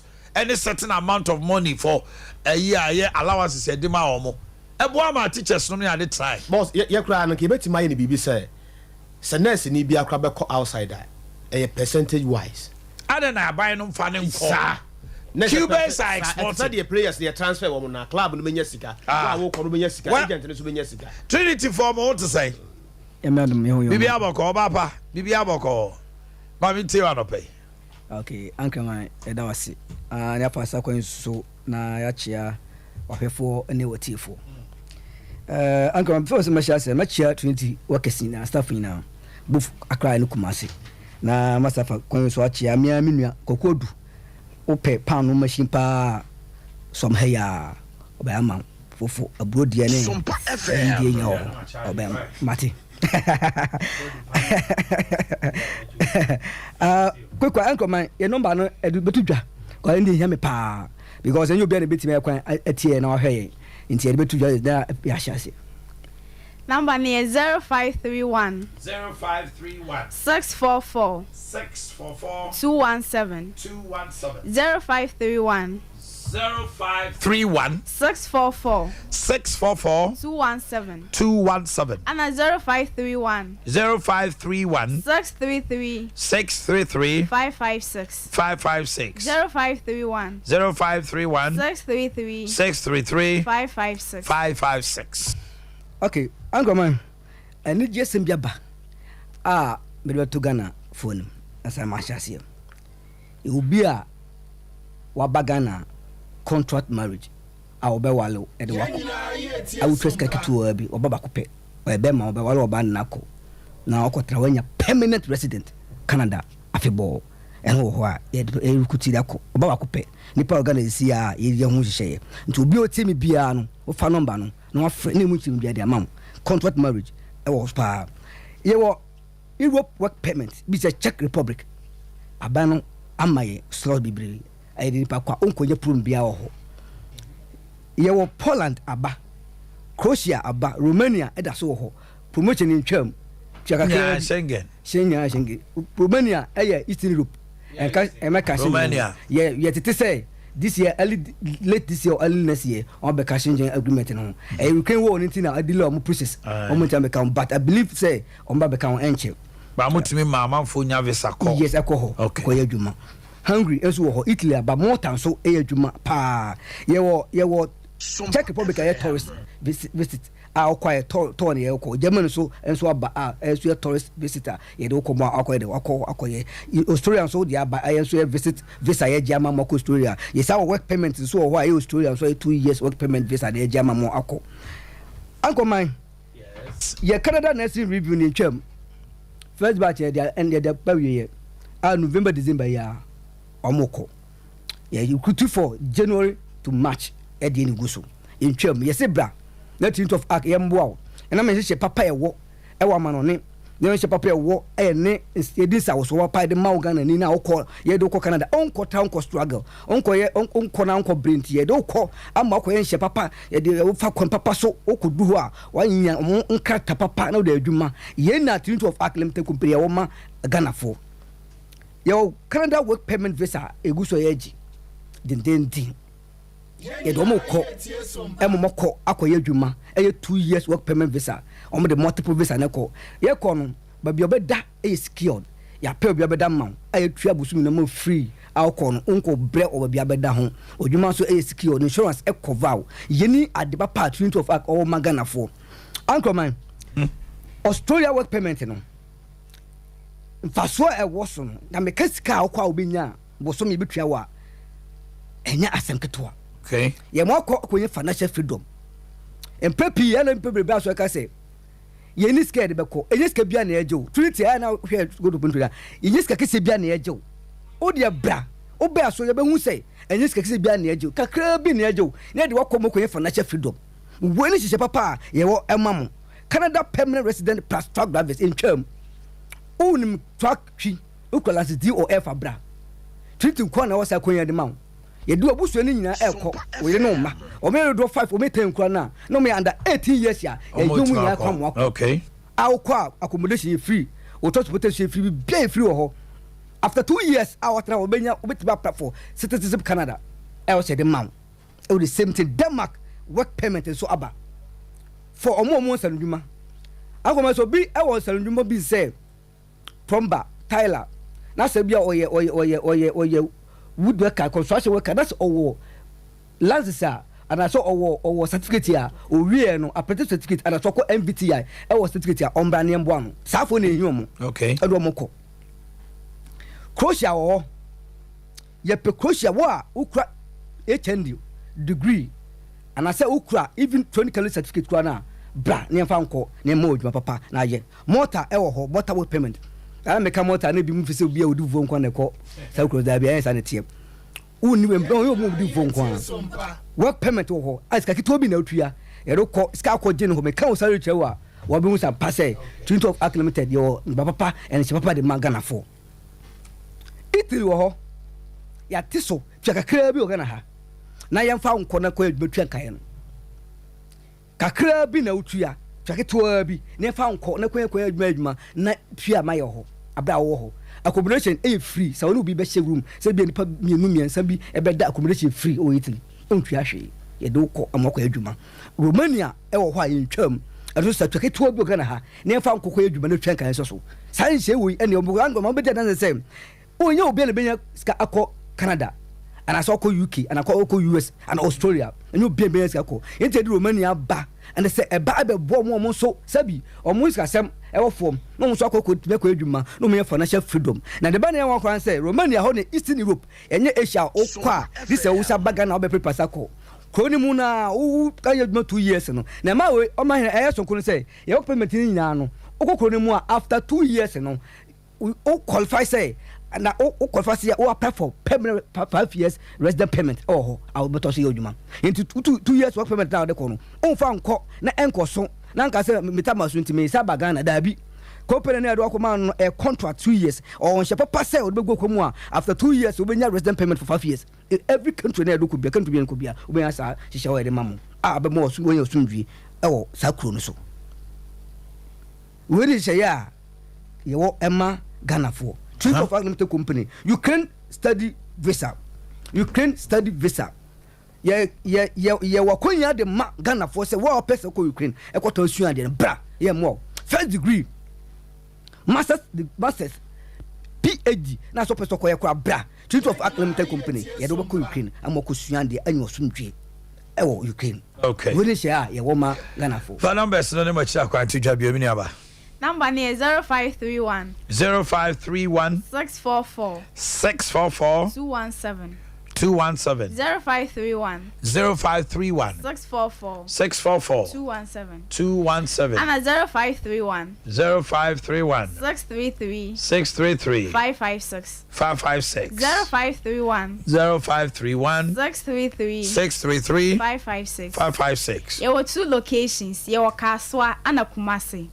Kaswa your new market road Fidelity Bank building no your first floor that's right opposite Commercial Bank ana Kumasi so ba ya wa Adwato Masalachi Udra Abrepo Junction na Shell filling station or between STC terminal and Shell filling station be a taxi for bebre apake wo ho okwa also okwa Adwato besi wo Masalachi Sompa FM no enjoy your holiday all right Drua the penny for na to niema ye COVID Ukraine war DN but the people who are water no Dr. Dimbatnase Kennedy did it as a lad did the Abeguko the flight claims for Akasa the Trinity for Akasa Drew Dr. Dimpaso the baby na Dr. Mensa and Swaba and pay who do I water Tony Sack Electronics no say yanka and I just say was so born about super. You got Tony Sack Electronics. This is a yena. I say Omema home appliances no. I former owner as I quality. And into what the affair property electronics aba. Say open air conditioner property. Say open chest freezer, deep freezers, microwave oven, washing machines, cookers, food processors, inverter air conditioners, da Wi-Fi. Now ukopiemo sunyani for Munteme. Cocoa board runabout, terminal any nation we all. Sphincters so you want to Cassia and Alba Kumasia, you see a Wesley Method is Sanya Triangle, any dish any move. So and a new Melcom Kumase building Cassiano, any DJ a beer showroom Cassia. Now Oka, Adea Akye Abia or property products no Ubenya Biato. From 0500309309 0500309309 na bibianya day and cross kama emfa emmao yensha birthdays no and na ya mia mi nua machiri ba mienu assistant headmaster Neville Boakye aka Pakaro or assistant headmaster ewo Pakaro school no one farmer just so one senior high be near one farmer but I mean so your assistant headmaster is here. Why a nice boy pa. Happy birthday actually baby no Neville Boakye from Queer saw our mom, your sister Beverly Perez Boakye, Obed Boakye, and your wife Lydia and the entire family. And then Edna, everybody says happy birthday to you. Enjoy your day to the Max Pakaro. Superintendent Thomas Bedupoku, District Police Commander in Kawie. Today is your birthday, and your wife Nancy Bedia and all the children. They're wishing you well. Juliet Bentel, an eye specialist at Tema Municipal Hospital, from Nana Ache to Trinity Ama Agudi Apia.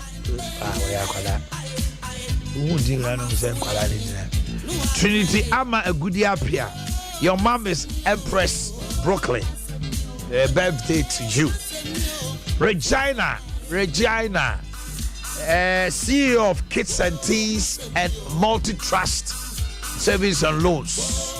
This woman, oh my goodness, former board chair, Microcredit Society of Ghana. Nimodu Papa Ray, Nimodu Pa. The castle Bambodu, Anyani Casio, but Nimodu. A woman of substance, an entrepreneur, a businesswoman of repute. I know what I'm saying. Regina, Kids and Teas World. And Kwaranta Dieno. Onwana is CEO and owner of Multi-Trust Edum. Our companies are very now microcredit for Ghana.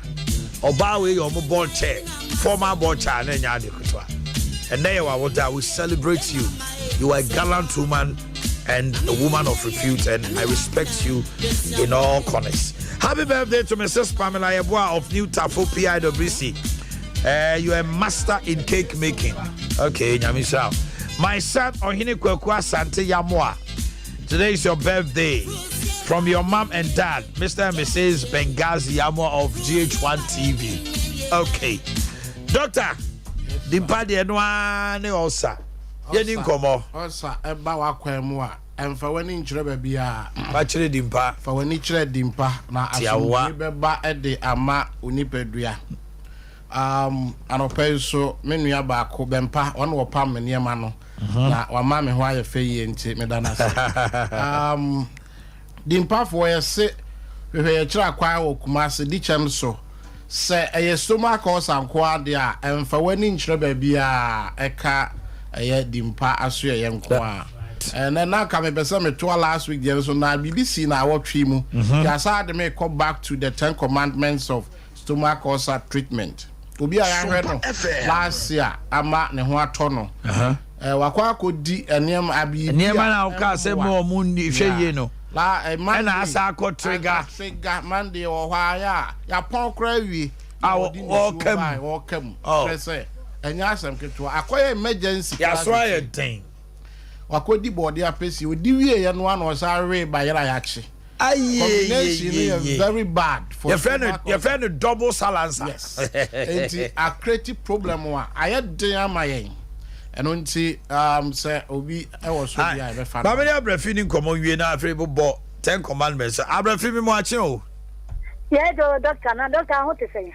pa cha Omanhene na ne ka say na so doctor wa ha the doctor no me di no masesa no say oil me di no kwa me rafi e di ade ama no wa rafi dimpa yesi ahonya eno ano no dimpa yesi ahonya yesi ahonya me yefuni me na osa na me yefuni me nim ba bia me mfa nkoye mananti sa na foa na me fom enti Monday no Sunday na kwa kan wa sorry dem ti Monday ni da demo na me hu se waba antena mo ayi ni so na bibi ka sa ten se sorry ko na me di mi ka via ka na abo 1 na me sorry ko ye me ko no nya da tie ma me odi ade be se bi ti hwe mi ti mi hwe mi ha odi me wie no odi me akwatra so ma mi nura wo so odi ma me gete ni nim ni hu say do me say magical say dey you say the mesia nanti ma yi hu abro 5 years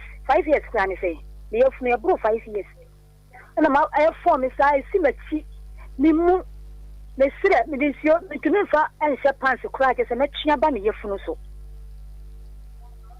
me no ma bro na da na nyumre na biane me di ye na me to ho no mo no ha ni hu de me ka de tie me sa ko no ho ko bi san se ne do na de aduro ni sa ko ne ho no mo se ne do na de aduro kiza mo sin ka pa wo FM is se de ni si ka se ya wa wo bi da sie wa wo sa ya re ni bi no insan ho ko ba bia me to ade wa saf market ni anka sakra ni sa ko boda wuro area ba bia me to ade nyina obi ni se me wo sa problem no te se na ma se san free me tibiam se da na me sitie na ma se san it is a sia ade se sia ade utumi da se kwa koma to im utumi da This is say the one to me da. Me da, me didi. Kan me kasa kɛseɛ sei. Wo kasa mo kra me fiu. Tika wo kasa kɛseɛ sei na ewe wo. Ei, me sa ka me yefunu kura na didi ye me. Me nsa dia kura ka me yefunu na. Me sa tada me kasa je se ni kura me yefunu no mu sei. Ene e wa bre. Ka Nyankopɔn ni monyam. Se me duma dro no. Me nsa me kasa kura me nsa na me yefunu so. Me nsa na me yefunu so. Me si mia me koya na me campaign amano wa Asaf market. It was force wa Asaf market.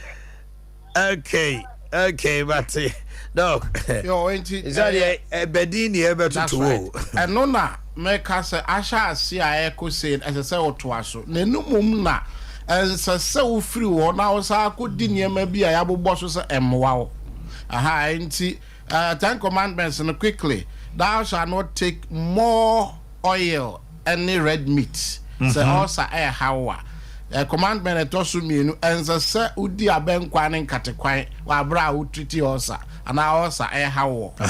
After the commandment at Tosuminu, thou shalt avoid carbonated drinks, any acidic fruits, anka abrobe, any drinks are wow. Okay. Uni also uni problem, but also about kwamudia. Avoid them. Good. The commandment at also 9 years. Thou shalt not eat too much food at a time. As I said, we did me bro so now what is so? We did we na show so. We are we be enye ye. E me do wa bra osa wo. Enye wa dwe me de me did back up and am did imprenu nti me tena se ama. So osa wo ho a enye wo ho sa did be imprensan kakra. Digestion a problem where butter also. Okay. And this pesa wo bobaya wo yakese na wachi baya wo ya na wanisu abiru na wuntumi na. But more than said the mebu bosswe wo be sha no so. They are toss obio so reducing the gas about we milk and the beans. Nnuane bia ma gas kosro. It is all you be a stomach also wa sha no so. They are toss obio ye avoid late supper. Thou shalt not take late supper. So also I don't call a general onipa biara yes sir obedi di tem kwa anajo last week me ka ho asem say wadi di kwa anajo a so we need problem kra onipa bebrenya sugar problem anajo di ka ho bi say nya abufrabusuamu a onipa bebrenya ulcer problems anajo di etumi kofa ba eno nti avoid late supper after your toss here body apese so would body fufu a woni problem you be a woni also body very good but so who say also how they are the impa for say what ba ho wo ma ho the kai body apese in answer free say no na me nua ba ya hwe no for best 1 year we okay no wakodi bi ade bayra ya oil actually asamu ade aba no ye bread to bring her back to the state and to avoid these things they attract to a commandment attract to here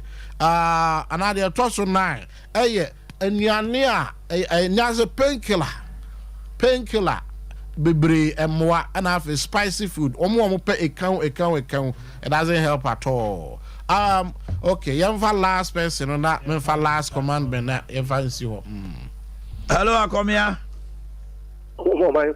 That to say my tewa o call dimpa na dia na du kopie ho enye mi aksa ko e maya idaba mi yam ayelo so achepa okay ko die e ba di ko so sana ko na mozo mi tibo fa ana mi fa no ma ndo o fika ba o ti ko kwazo ana bi ma ko ko tara Akomi atwe ho radio num kakra ma me why. Hello. Hello. Aha, free radio nin chen kakra ma me na nya e ma feedback. Baduno. Aha. E you say why o driver. E na o sa ha no sa. Ana me de mo no manum no. O de dimpa number man no. I want to watch a pa enkoda. A pa is a bunzu or to kodi. Okay. I'm saying, I'm sure uncle. No, okay. My, Oman. Okoye wiki no wa pass the week. No ko pass. Kokora. Yeah, why okay? Why okay? Kokora. Wow. And yeah, 10 commandments no man why? Makabachino. Na ubo mi di na o kan sembi. Me say wo enda na wo say o be send emu MP. Anka metal se bi di akoto ama. Me ko gran MP wo ba bia o ba ko transfer udi akoto ama me. Bye. What you Jacob ya fosia. Dimpa natural health. Yeah, commandment the last commandment they say thou shalt not have any other clinic apart from Dimpa. When it comes to stomach ulcer, I like that. Commandment they try to and until Dimpa for your Kumasi Dichem so old health insurance building no more. The last towers ujina airport one about for ni chere Menshia Road and Plaza Quine for Menshia Road nebusa old health insurance abrosano. Your numbers 0245 118 434 0245 118 434 and 0246 744 744 0246 744 and I'm going to say Dimpa for the yakasa and just say stomach ulcer and I can Nyame enka wo so ho pa doctor mote say ye no na twetwe enkomo no. Okay, Samre abono nkron e de meet ba ko atoso e wo ye fia ha ena me ne mote fia ha saa e na ye di dwuma no kwabra. So Bibia Bokode. Bibia so the din. A quick comment on Ayifoi Ayachichi Womo. Democracy Hub. I was a police force Kochi Womo. I did a police force who just watch Womo. Boss, any pebia Ottawa, Adea Mawo dance a free Sabi Abua. Ayamra would do so, Nema we nipa.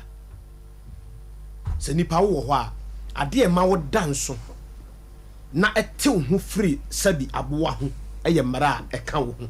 Okay, emra nti na ma sabi wo ba eja nan bia be ma nko ho eyemra efiri soro beka fom emra boye ho ban bagana yesi no samra no so nkwana okobe bia wo do na dukra bi mu bu fa so ebi mu bu fa so ti ko so ya ka no e wo limit e funu limit ne ma no bu fa so limitations ne. Yes enti dia na wo mu ne say aprosifo ene bambofo ye ne wo mo oman ni mu no omo wo guidelines a omo dia ma omo say oye kire no omo nkasem me enye ne mo sa wo be ye wo ye kire na from Sompa TV yanim ha ekoso am run about no e bia mo mfa kotoko ana mo mfa police station ha ana mo mfa ha sei na ye nya kwan embo mo ho ban enya de bia na police be ka kire wo a wo pese wo ye kire no Nemo mu do to omo intelligent na de bi wo ho no mu a omo nka nkyerew nemo mo be ka kyerew se fa route ha ne kosi ha time we na opese wo ye kyerew no embo yen nti e be ye atwa so ne fa call the following week no wa ye de opese wo ye aha sei manyina ha mo fa ha no mu se ya muduru ha no mu a mu ntwam ma mu nyina ha nanso ye de ye se aha ya na ye begina en na ya na emma empanifo so kyere se oman no ayi wo mu no emra wo ha sabe wi ase we sentokwa denden esori ampata denden so sori sia no wa ma wo signal se enyina ho memegina ha wo se no enti wo se no be komu ano na party bi so be sori abegina omo achi aka bi dia ma wo mo wo de sa de be che wo ha beti party bi be gina wa ka kire wo mo se ye ne yo han kan baye because obi ahunu se amamu because omo so mo ko Parliament House Jubilee House. Ain't it you see? Abanke sema. Ya wo ka bro fu yi. Ti sa bro fu ya wo kan yi. Di asem pa na kan ya Ghana 40. Amayanka. Bra kwa bra me de maame no. Aba ade ya me di ni ho ya wo se democracy na wo bo ho ban de wo mo ye democratic democracy na mo se no ti eno oba ba se asole ese wo makra holiday wo betina fia no aduane am wo mo adie no wede ntuma twa mu a wo na wodi animu gangaria e ma ye UK accent no se kabi mami kabi na wo bo ho ban a wo no ye democratic ya ye se nkwa ha wo se ka meko na so approach form de am wo matufo bo no pay na we ka ya de mo ka be so mfa mo de bra ezo hia na san wo ka nu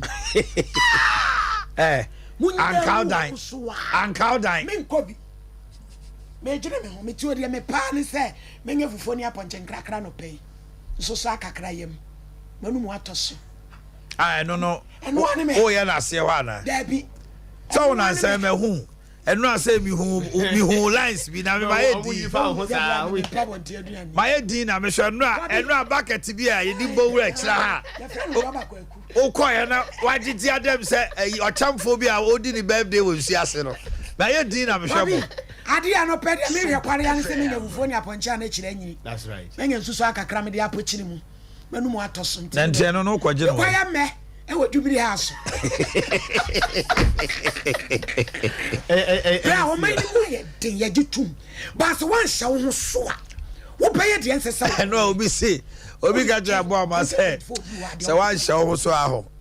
Wanu be pa ma ya. Be bi e de wa kotro no. Yes, I don't know. Because I want to say ye. And I want to bade bra. No kra bi nso ye nka bi de bi achi. Ye nu baby a ya tra pitosa. De bi ameka. Obi anko sala anko topan. Obi anko sala anko to kresi. Ko bi ya to kresi. So le ho ma che unu aba ira di soja. Babere Dr. Mensa di ko ye wi a mbesaba. Na anope ya wrap up last one. Tibidi Dr. Mensa wi a obeti. Osu fie fu aba ifo pesi ku a. De o kan nyina abebu nu agu aso nya de abeba. I try no ano no. So, you see the nyame pese oje no. Offer Dr. Mensa number tiawa. Doc ne pom to say. Omanhene nyame adaro ma me ho odin sakwabai. Enu ano no a. Bibia boko. Nyame adom bibia boko. Ye do ba de ase. Abusia for ye ne Dr. Mensa herbal clinic na edwetwen komo ene anopay kochi opposite Guinness. Na me say se wo ka brofo no na mu ye udu a. Enti brofo odukuro no otra edini di kochi. Ukọ ho no akaka otwi. Dr. Mensa say fa brofo se mo ba. To the san brofo odu ho. Brofo no kra mu ye udu. Arrest risk control de otumi nka. Bra na beka otwi ne kire no. Wo ha no amane on sorry there. Doc, akwaba. My brand tell so want to say. Bibi aboko ye do ba de ase. Yanko, my ya din ka chi awie de na chese ye kagegu mu a. Na maka mesa ka biu se empanifo se obi a wonum to no. Se ni pay na de gina a kire pon so ana se tworo no ano. Dr. Mensa Herbal Clinic. Juma ye die fapomden ho de wonte ye nkan na wo ye sukonoma a chese bi afi na ya wo no.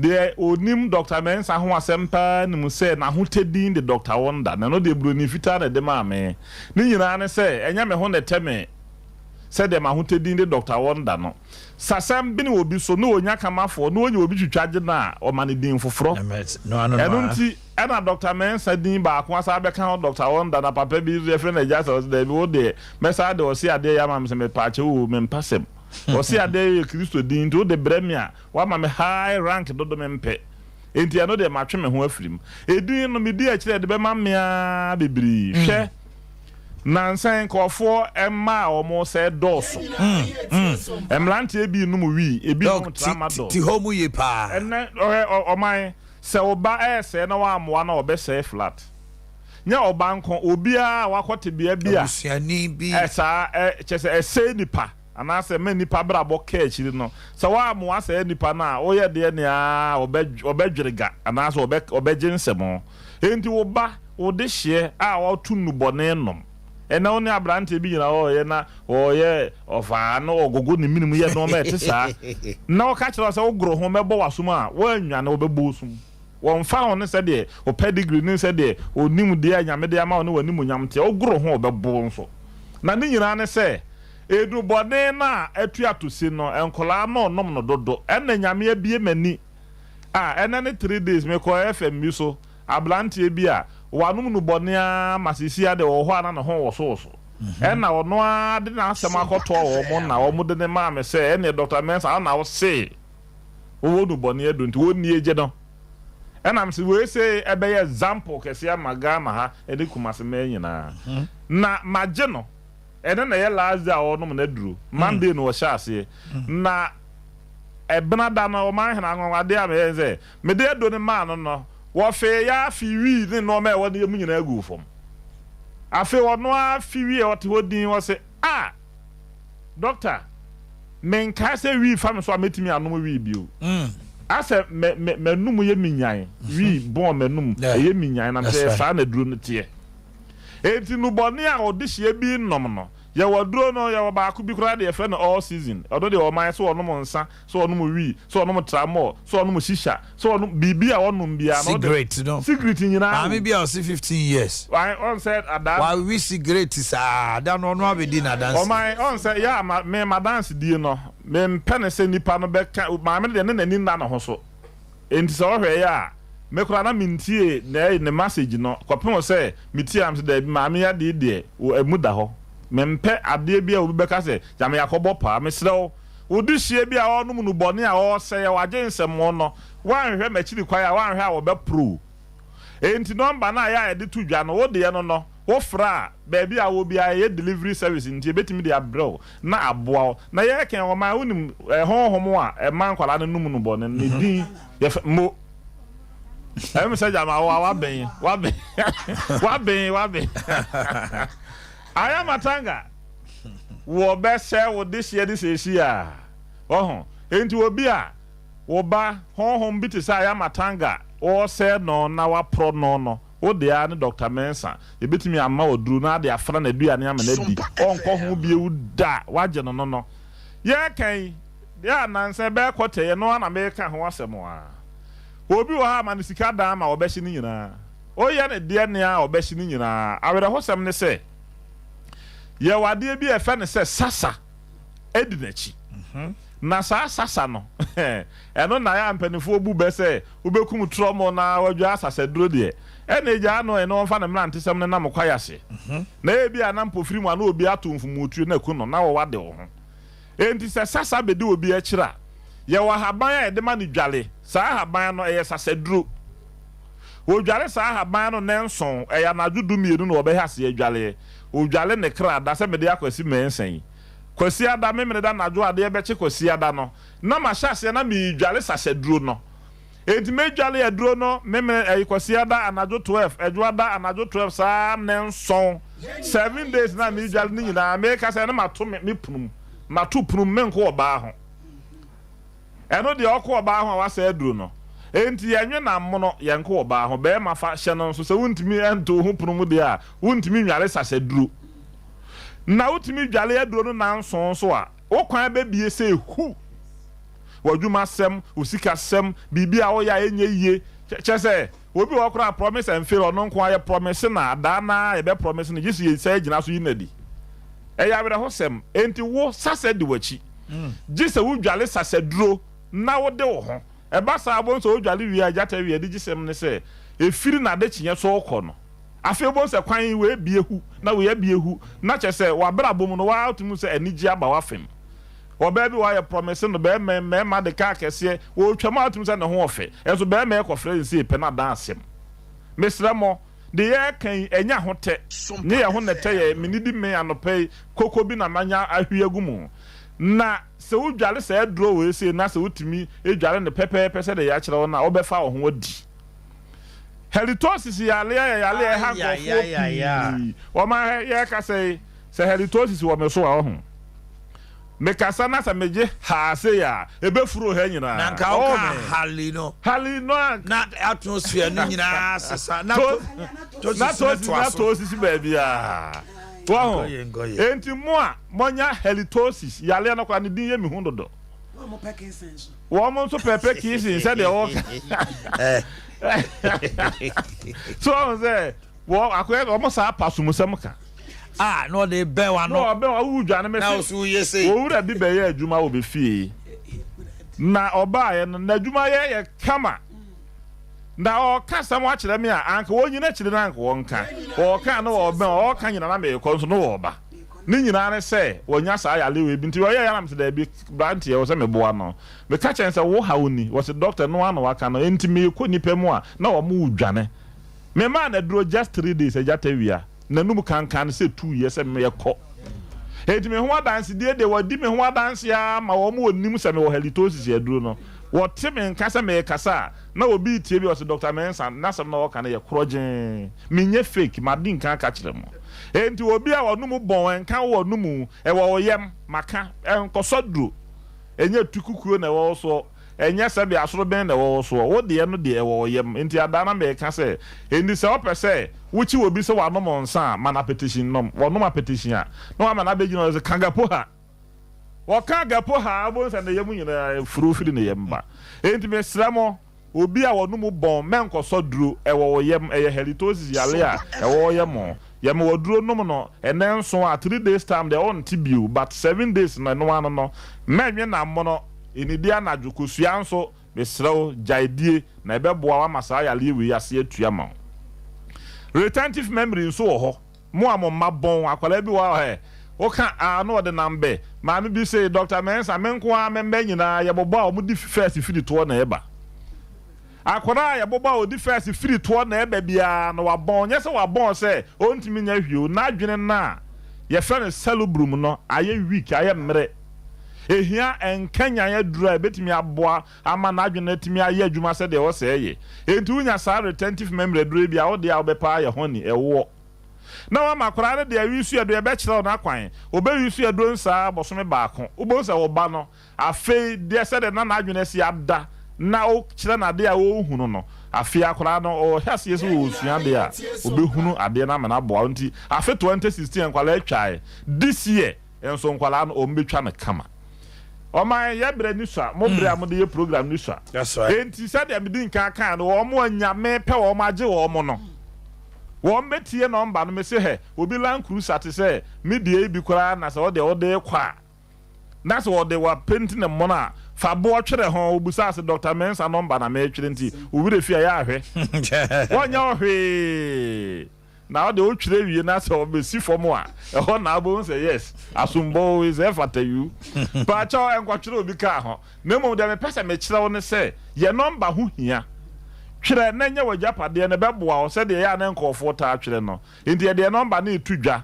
na fe aboa o mo a etie Sompa no pɛ nyina because Omanhene program de so o mexia no wa mese program kɛse pa enti twere na ɛmoa o bebre for numbers Omanhene doctor number we WhatsApp line ebi a wo pɛ sɛ WhatsApp doctor and now yen voice note 0244 0244 92 12 69 0244 92 12 69 and 027 11 73 551 027 11 73 551 my way to count 0532 92 80 95 0532 92 80 95 okay ya wie na on say nimudie nyame che no wo che obi a de se Dr. Mensa bi obi benya adwen se na enum kankan ne we no no nko na doctor oye ho adwuma na da bi we de nyame de abeka me ho no na wo ka ho ase na me ka ho ase na de aka de diabetes no me pressure o se me de Dr. Mensa me nya hepatitis me wo problem ti se typhoid we no mu nyina de ye me madwuma nyame de ache me no enti se yale bi hawa me soli wo de ye kotwi se de Omanhene kan se trabrofo yedu brofo kasa ma me ne kan na emu oduro enti wo trabrofo yedu na wo batwi kurom kotwi ɛhɔ de yɛ ka twi nko a na wabɛka twi akyerɛ me ɛno ano no a mo nyame pɛ mo agye mo yi mo mmara mehyia me anɔpɛ ya na afei me mfa dura ano na mo nyi mo nti ɔman thank you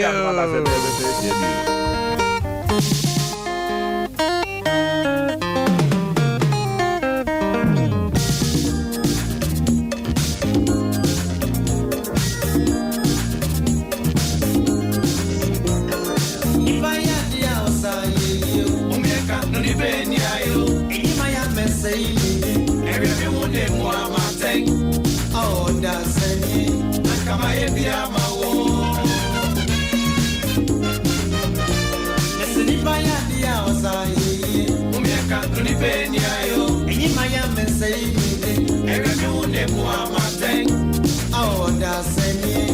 Nakama Abia Mawo. I na see a no monsa. Me a bag of gramu from and go to the Aponia Sasia. I na see a giving swa. Me a kaka ya open. Yes, ya woman, any baby. I na see a gienia. Me a kaka ya go away. When it's my mental dream, you know. So me and the man who I be a bacano, was the be a famano. Can you say I be I said no, teacher, you say I said no, Robert from Pone, I said no, and I come in book I said no.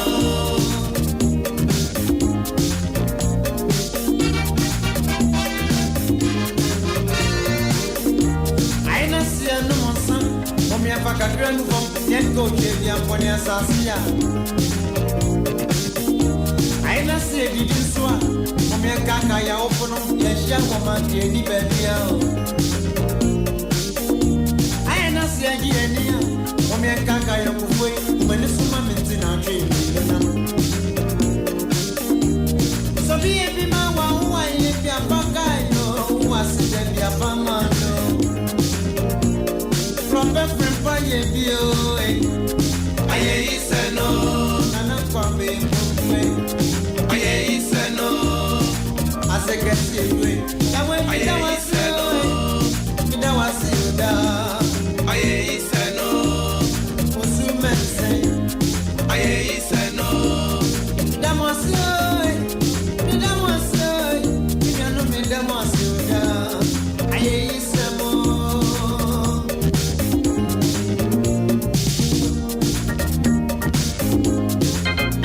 Welcome back to the studios, and then Yakan Sempi Ghana at this year. When say about Monchene, Medi Jacka Cranama Bamonche, and never saw Mamma Quama much so much. I will near my Ecoso or Memuhanamo.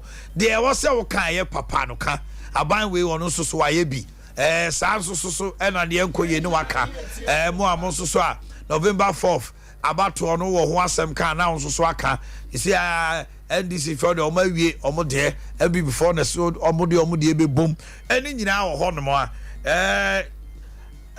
Mamma said, your son, ye Musano, baby, the air coswo.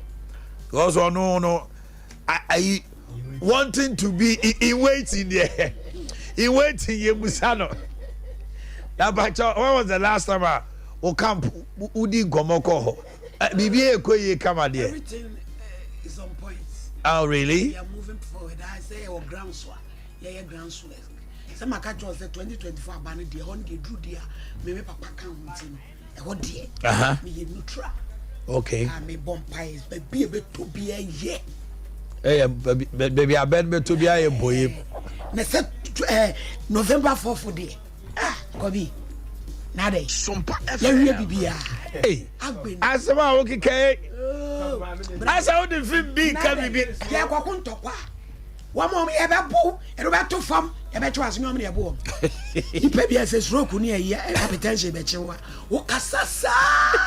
Ube one I had the noble say. It's here about Kuntopa, the Mabu, met to me now. Yami Mabu Bono. Bearman who knew, and I did be our custom, and Rubia Mena, and Ranty, Kwame didn't fast. What you are. Now the why you dean what you dean? Why come on? Okwa has on fire. As a memo we did and go yes. What? She knew what? Taledrobia Mena. Ah, somebody I can't say. Bema or J. What? A Empemua agro no. In the presence of your friends, just to impress them. And so no boy. What boy? There's a Dionkas, a silent killer. Hey, famous. My gentleman goes in. Yabama Muji and Yemo. But don't know, Kuru, too, Kaya. Yeah, Abraham, my gentry say. Hey, Hobby. Say, yes. Zino. We are conkling. We are conkling analysis. Hey, Bra. abato omo beto na efutu amede ma mpanifo a ye beto omo so aba ni nyina se omo hwe omo handless yi omo handless ho na sem ni nyina be chira system be ba because me hu video bi na yewra Canada Japan interview bi a o ya o kase abrante bi anani efra we hu sabrante ni dinatem we hu sabrante ni dinatem ade a cheye no abrante ni papa ba omi akotwa picture Sompa FM na okay yasem akoye ze friend blind Bulgaria Bulgaria na nso ono so expect tuntum titi social media ne so toto ono so mean why are people also entertaining him like that? I don't know say Ghana there obi start so ka ansem ya you busa the question no what did o to say so hey me honorable Canada Japan interview bi na okase onima brand any baby a oh did not tell brand in that ade chen na wo hu se woni ba o me picture but see here old picture Bulgaria nipa boni ni bi no asabe ya beto enti no honorable Kennedy no onimu a me handless no nti omu nim se e be ka kire so we bia old one picture se ne kwa me A+ nso wodi MPP aben atempa ye be nso no honorable Ken so tika mu bo not by nature enyom almost te no so be ka se honorable and say kwa me A+ ni atempa Chini Jonas so gina America wo DMPP for atem so ye campaign honorable Kennedy Japan Teru se beka so no akobo ne pa won soma no but any pani bi wo ho a be nya de wo beka so wonye ne kura no beye enti mpanifo no omo na eso omo mo ni da ho handless ya nhwe ya handless omo handless no won be pata be keka ntokwa akekoma because ye ka ba no beto awie o se oni pa kwa no nya waje so be ko independent de a o party no a esu na aba be gina na da bi na himfa na akọ prayer aba no anya bibi mo kitamo na mo kikamo na mo kikansama kase yenye wo fi aye ka afichiri mu no ade ne wo mu aye afichiri mu kwabra o se nipa bia sa wo asase so na se wo dwene na si so na ma hunu se wo ye nipa obi a wodi wanimu bia wo gidi se oye corrupt waya pesemi nkuminya na waya dufu depe no ena eye wo na wo mane yesa enipa bia na me se wo ye leader na se yetimi de yensa pointing kofo bi so se sa nkofo we no o mo she leader na se leader no eye corrupter na we selfish na we greedy eye wo subjects no mo na mama sa leader no yesa Ghana yetimi ka se yamanyofo no eye pesemi nkuminya o mo ya dufu depe ena omo ke kansem bebre na yenso so yetesen boss yenso na ye wo form no etesen me am kofa bayire 2 series e wota chiman me de ba so am be je 5 series no amanyoni bi di machi don't count amanyoni bi ani machi but because of say certain party bi tisonti na ye de me access bi no na ya best score no na ya mark na ya value na ya way no under a certain government no nti se de bia na watia wo yeah sa na me say no tia wo mo ye ko usika obi mpase am kase integrity obepie on integrity be pia ko hi wo bra obi bo ni tirim so onya 1 million obeja akro bi nya akukuduro pamu ni free na ben titi akon se trank shi obi mpase a papa nwuri megina o metwe microphone so anim se woni se integrity e be me na pie o ni akufuado media makasa boss what the make and what you say and see yes so yet say fine yetimi identify nkofo bi say omo na ye major problem e wo Ghana ha say na yes so ye wo form ye suba te say ye na ye tie no boss wo ba bie phone lines ni sisi ya no obia beto soro abofo dwom obia ebeka momeli adoma hye wo manwom obia beto Pentecost nwom kama na so ye na ye wo form ye floating voters no sisi ya obi sisi ya wo friend sisi ya ubusan say wo ye MPP ni na say wo ye NDC ni obe hide the political identity no Sir John so was Ashanti region ha Sir John of Blessed Memory okay Ashanti region ha na u share no ka so o John party be na no pa ko bi CPP no so bo o je CPP ni bia ne ya na just so NDC no be so be ka boss what you say yes so yesu ba ti say oh Sir John ye na ye sunsun fidie ma ne yi ye ho ena wo ne wo yonku di nkoma oman no abeduru ba bi te se ye fa ne se eye kura kurukuru wa nti na me ne wo hini ni di nkomo na me suro kakra Obe record this. Obe record me sisi a. Ede akogu anima. Na maasem so obetimi apolish maasem no akeka bi asiani ayi bi afiri mo maasem ne si kwan so se ekọ a oto ne choka. Ebe pama tade a hye na awra ngro. Okay. Mami ni dwa kakra mra sisi a na afei mimi ahoma no tum. Oh, the issue. Na Boris B chicken. Samre we pa na holiday say one o manom ne kwalale wo fie no. Cha mo chicken bin we na ma mo chicken bi a BBC. BBC chicken a locally produced. Yem fam free amanone nkofa no force na ba. Ahaya na kremoni kama ya se no jarabia eno slaughter on a twamwa iti ye ne kama. Eno nti no wo ye kremoni a wo bibia eyeye. No anso so no yem steroids yem fa antibiotics and vitamins in gum and antibomodinate to animal full chicken 1.6 1.4 1.3 1.2 kilograms thigh wings breast or fillet gizzard layers minced meat I had the man crama so assistant dogs some of my akasino bi ho obenya bi ato bantama high street and the press be daddy twanimu asomase market santas runabout unity oil poku trading edum SG mall shell boadi fred 05 344 34453 05 344 34453 Mizo and Mixer drink 5G kama say unya Mizo mixed fruit and asa mango one alcohol wedding engagement outdooring parties BRB adie bia punto bia na nhia mu bia no kai hu say obenya Mizo and 5G drink hibi Manager Daniel 21st clinic overseas ubetumenya bia to ho KF Conju Enterprise Nome Hotel Swami Sansona Bikai Supermarket Abawa Post Office Anomanye now aba kwaku the company limited Okufodia na Nasachi Enterprise Wasafu Abinchi any VIP car park Anomanye taxi station Charity Hospital PNC Ventures Mama Esther so Outcome Royal Ventures Baptist University echi and I will try and I will kwa wenum nyina no frɛ 0246 270221 0246 270221 if it's a wedding engagement you're planning get Mizo drink and 53 Herbal Center the 3 Eco capsules aba is the Cocoa Master ebesi cocoa nase usisi aya wo yam fie bebre wo ha wo yam tim saa no cocoa ba wo yam tim no ni nyina no 3 Eco capsules be ye free ho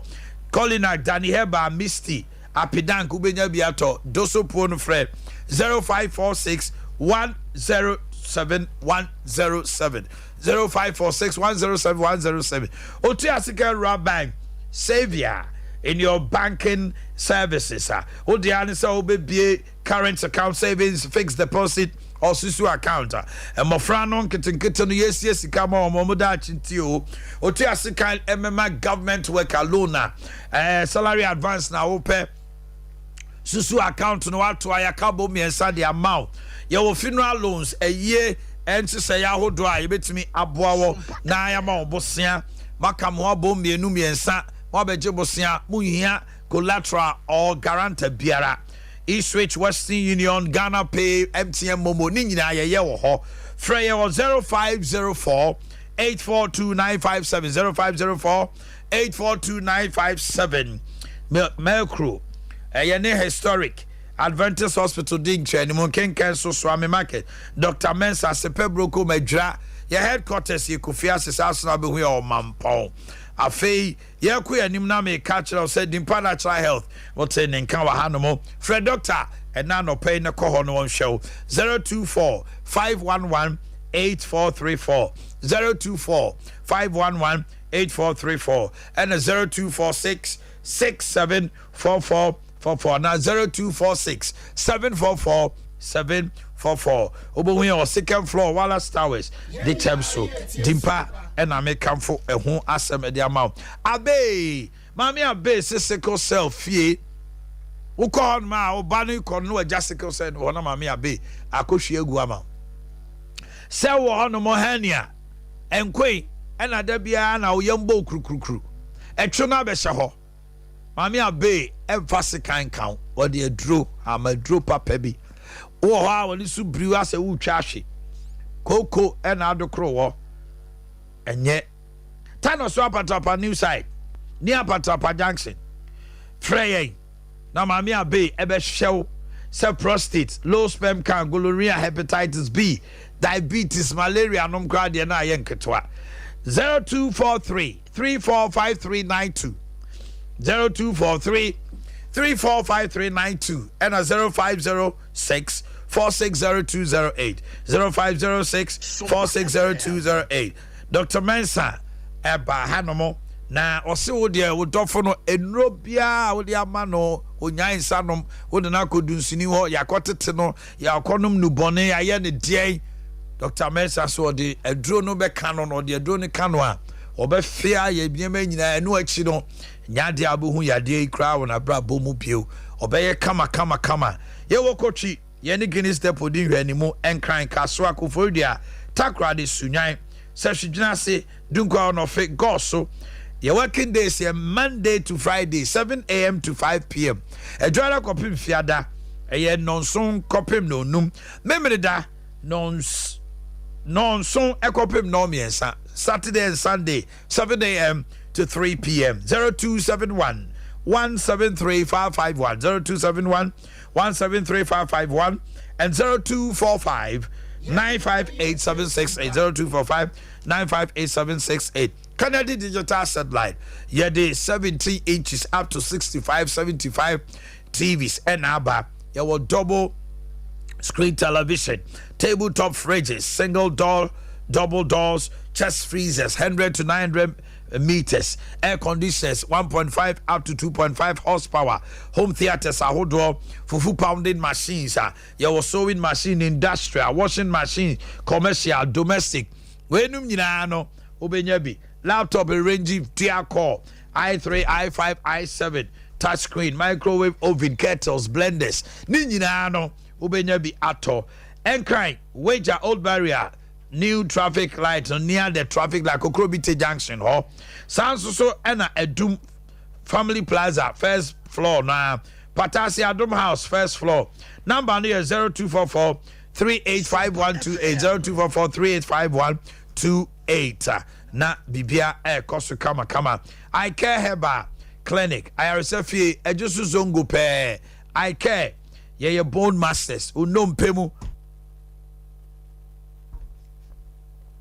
bones and joint pains broken bones ukotojo ya uya uni anase u joints are starting hono wo dia ne I care heba clinic stroke muscle rigidity 99 site I won't think and crowd 9 no it means here be so when no and I did paroni ba maba sisi yade rheumatism ahotutuo ni sa nyema nyina onya paroni ba ma beboa oba obu sa ene na asesa waya si twawo o blood pressure ekosoro sa moja ntimi ni umafusa ni o menstrual pace nyina o hia hapati ono noma bibia be kama 0530 721 165 0530 721 165 na yekoya nim Naki Publications ane books papa de Naki Publications your creative arts say any designed for basic yakabomu your religious and moral education books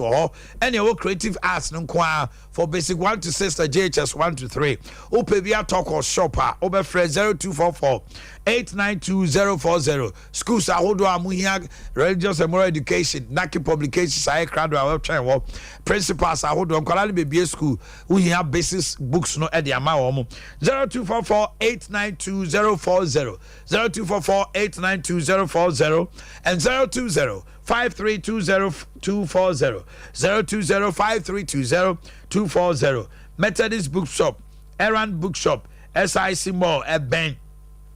Best Point Savings and Loans one kind. Samsung Foco Bookshop, Ewo Kumasi, Sweet Mama Bookshop, Ewo KO, and a Dinash Bookshop, Suwo Kumasi.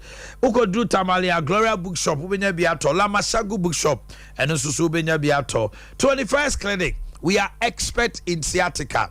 Onipa da sani unyina umpono na se epo bem te dru ma bia entini no mu asisi efru to ase bepem 19 entini esa hotimi twen saa na kan o spine wo hon ma wo sisitimi ya yasa sciatica ya de bone e man je gene so ni din de nanso obekum but modern for ani kire 21st clinic ye de aba from fidie mountain day and ye de aba ye hwe ko ye lab now ko hwe scan services o ko hwe massage treatment center any machine treatment ye de be ye wa no one who says sciatica no kra no wura ho no kra no wa brand ho ase e de ama 21st more than 15 branches in Ghana and counting. Kumasi Again Overseas Junction, Alpha Radio, Council Quarters, Core Junction, Dome Market, Ewon Crime, Sunyani in Kwanzaa and Tachiman, Freyo 0540311311, 0540311311, and 0249311311, 0249311311. And that's all have back clinic. Dr. Eldo Wusu say ye ni ade nkwantia wakoye operations wani ne I say wu so wo share spectacles so still glaucoma na agi wani afa pressure ba wani so e wa na vision na bled ase wa na atom wo ebukuma ase enua bi na ebu dambalis we nyina ye ni ade a Dr. Eldo Wusu se wakwadane mu afa bedano e wani da so wo ho herbal clinic ampa eni da so ho ampa Takra the Port Quarters Archbishop Porter Girls in Chen Kumasi Kwada so Estate Park ubehuyen Tabora Alaji Walako Junction one crying 055-990-1234 055-990-1234 and 0596-198884. Yo, my main great must be enterprise once I'm in Chiraway. Tracks papa will pay the spare pass dear. All the Chinese tracks no they say we are seeing no ne casa for heavy duty so. You will hold your sign track and a shackman. Now now per engine housing. The parts no it be an engine housing you will be whole brake drum you will be springs you will be suppressor bar and will be your V bar whole headlight papa be Shackman H3000 headlight and then the tail lights and so your Shackman F3000 headlight your filters hub seal wheel bolt a brake bands brake pot back and a brake pot front oil bath the said when you know Upie great must be enterprise. I'll be biato. And kotosa car now you so be kote parts no be a spare parts in be. Great must be. Now great must be Kumasi animal swami melcro. Yani akwasi Paul Eddie when in school, senior high school no. Kumasi swami melcro. Opposite kwasi Paul SH. Frey 0242 633 0242 633 091. And a 020 640 4088 020 640 4088 020 640 4088 Uko piemo Breku magazine Temiye Breku magazine Breku magazine your number is 055 063 0664 055 063 0664 Sunyane Inside Magazine so 025 749 1211 025 749 1211. You can call us also for maintenance. Your baby be also ama kama Diagnostic Center Limited. Damn it Diagnostica Center Limited. Damn it Diagnostica Center Limited. A doctor mienu we Ghana hanum obi animo. Dr. Marina and Dr. Joshua say what problem ewo wo liver, wo kidney, wo prostate, wo yam crow ulcer, and our chiri bremo wo chiri kase spine. Jamie Dr. Joshua and Dr. Marina we a general treatment. Obi de wa tell mo on a general treatment. Name of almost specialty pa say fibroid abeto wumbum eji hafa all the head all then dina all tre all fast can count and so sebeko awo why day ɛnsiw no ma nkurafo nkurafo ɛne akurafo kyɛ sɛ yɛatwetwe wasere wakyɛ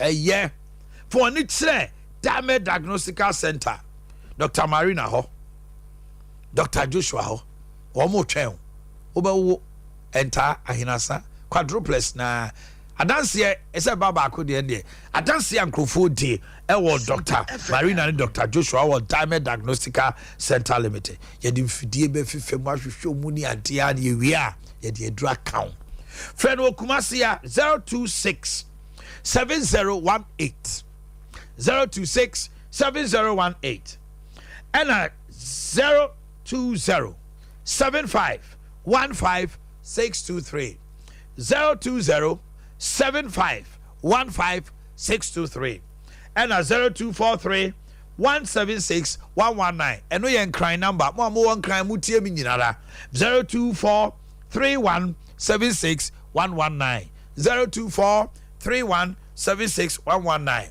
and mo fra no bebie school o mama kwan na o hwe ye wo bai school ya o ko ya se wo hu so anopetie me school bi o me from Integrity Keeper School pepe ye pa ye kura kwala no wo pepe yem o ma de sua danso ye de o mo fa nyamesro mu ye makola no on nete ono ani potential ye will be a friend career or professional day kola bi obeso ye medical doctor obeso ye de o mo fa sa ne mani ma na ni je ho and your talent show obu on ma dachi obeto nyum obu dachi obebobo obu dachi or talent bi a obe nete or ye artist obu an ba e draw na so ye ya na ye nahi on the brofo ni mas na no nkosua ye de makola no ne e wo ni mu no pie ene du maybe so a ye oda bi a ye old fashioned day na ba na nkola na ashikuli high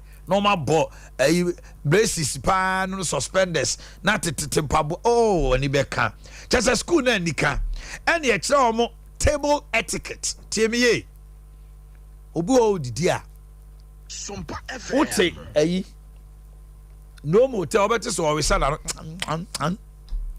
obu also a odidi a na aduane aye na no o the fork and knife man no ko tani pema o ntimi nyusu yetete mofra no ma omo se wo table etiquette enne ade ba ko aba wiase akora ne ma me didi a na phone kuta no na papa so kuta phone na ni aketo kuta phone kane na nke ko dining table a eho kra na abusua ne ko di nkomo na o mahunu se me ba we kra yare we papa ne kuta phone na o te aduane ni shem na ma me ne so ti ashem eho aboze papa no okay na ne ba no so na ne boy friend no de apie say no table etiquette. Integrity Keeper School we train the child na 2020-2022 BC kwada so mini super nyina ye ne edi kan e ba se kwala no su ko school papa fa supercars so nsha habi Prempeh College supercars media show Holy Child Wesley Girls High School Presec Cape Coast kwala no twa ho ne de omko eso ye bo a north behind Snake Flat IPT nyenkyerɛ nya ase kwan so ɛhɔ ne ɛwɔ oba Breman UGC so a yɛde o case di hwɛ ne mu te mu am sa ampotem hɔ no ɛnyɛ yɛ oba sɛ de nkola ne kɔde ɔmo ba number no yɛ 055 3408 898 bra homa no so na wonso so nkɔma edi yɛ no so bɛka bi 055 3408 898 055 3408 898 ɛna 0547 107 443 054 7107 443 054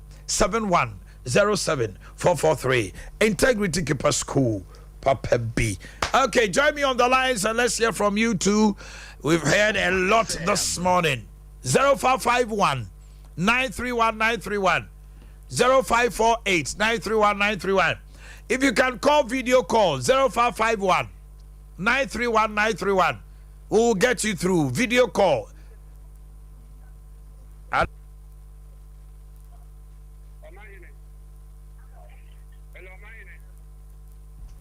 Hello. I'm a fair class as in Green Count. And Council. No, my lady, I don't see such well. Now, Inga na ho ye de. Odomfo na dom me mete ase. Da bo ade ase na da ponya bibi adi. Sam radio da bi o. Da bo ade ase. Obi di ase. Ah, mate. Maminchia uren munyamfo align kojo tremantin. Kana fo nyina kojo. Ala wa eko o si entwene de obeka. Na mi chale adon da ko to ami. Panto si o chan. Gabe. Mama Linda kure nipa ne dɔɔso nkyia ne dɔɔso twaso ne yɛnkɔ why mate ayam kwenim na entity abato aye beti ho ye Ghana from nyinaa ne from nyinaa e kan sɛ it's a show them movement the entity aye odi se be break 8 na ye kan dia sɛ be nya no ne di break you one so be for liar the whole Ghana region be as my can say fa it's a show them movement. So, on him now, now, the multi-man here, open. On him, I bet myself, for the one now, there is a Mukona and Pitino. Because again, I know you say, soldier, buying soldier, Metana Ghana. The can say, Kabiman can have a this was she. I said, Mr. Showdown. Okay. Hello, good morning. Omanhene, good morning. Ejakodia. Tantra. One can Tantra here, Mammy too. I'm in Ghana for your money. Can come and say, I bet they can't empty for the answer. Your master, a banner here, and more being taking out, and men being taking out, and men taking out. You're Ghana for more come, and I ain't yet.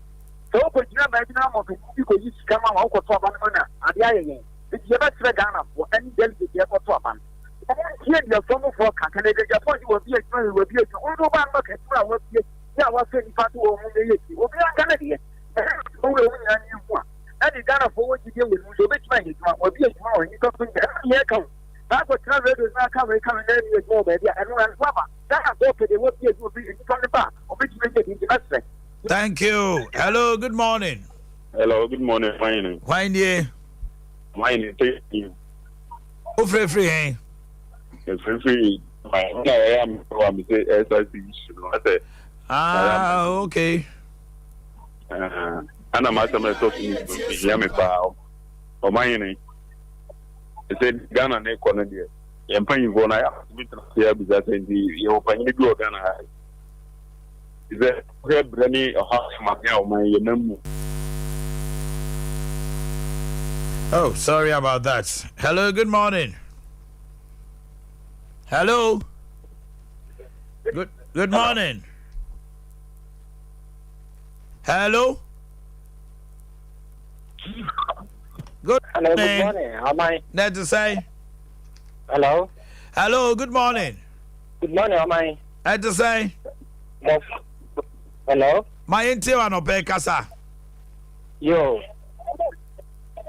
I'm so my dear, a man for Kenya and say, a man like my day no. You hear me or do to me, I'm a minor question. So boy, and I hear no mind, no boy. Because to me, be my man, the penny behind. That's it. All right. Hello, good morning. Good morning, man. Pacho Wanye. I'm Pacho Apia. Apia me into one pay. Pacho make us a free national. Okay. I can say, Vice President, your hand was a teacher need a laptop back. 1 month now, can teacher need the better or more much an hour, if you can't get it. How much a laptop is going to be? Your bank, if you can't have laptops and so on. And you need to a marathon. And for some of your campaigns, I'm a teacher need a laptop. I think I need to need the other and so on. Say, was also a dependent, you know, into a curry crowd and yet the idea of our Yamay. And she has a young traffic happening. But if you're a laptop in my own, the one team for laptops in my idea on political. Okay. Hello, good morning. I say enough. My intel no pay.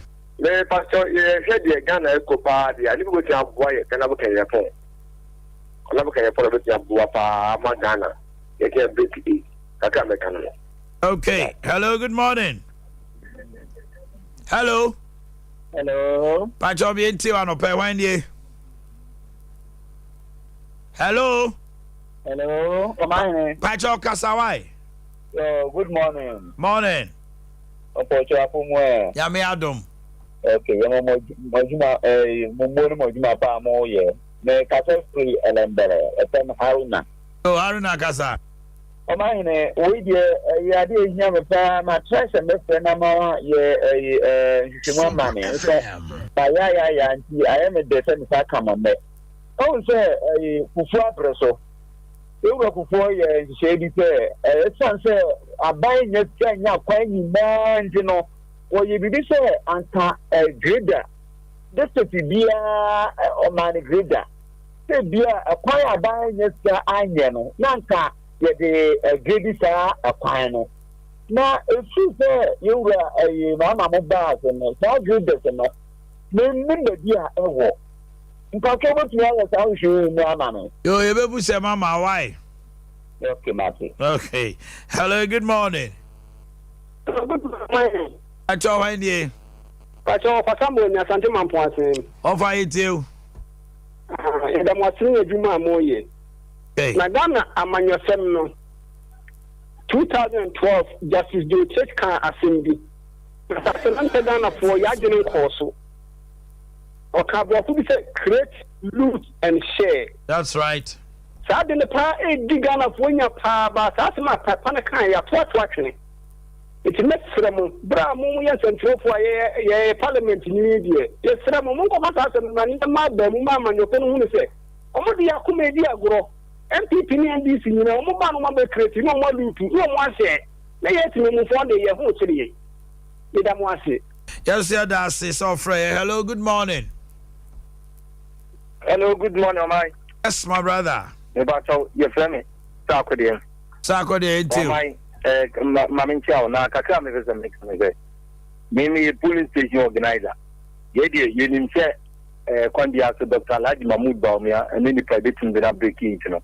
Some say, or bar, Amanyo Seminum, and Nadia Ogun when you must abolish more than Popian, the first 4 years near the Nadia. Yes, Nima Koyi, but you didn't ever say. Or the say, I bet to buy Mama by Ram market. Maybe I think let's get some nothing into being fast to go on Panko Cate, Nuntina Dr. Lady Mahmoud Bobby at the end, and yes, I yes, there's a gun and India here, Nino. I want to have a real thing in a ticket and Nigeria phone call uncle 15 13 years more.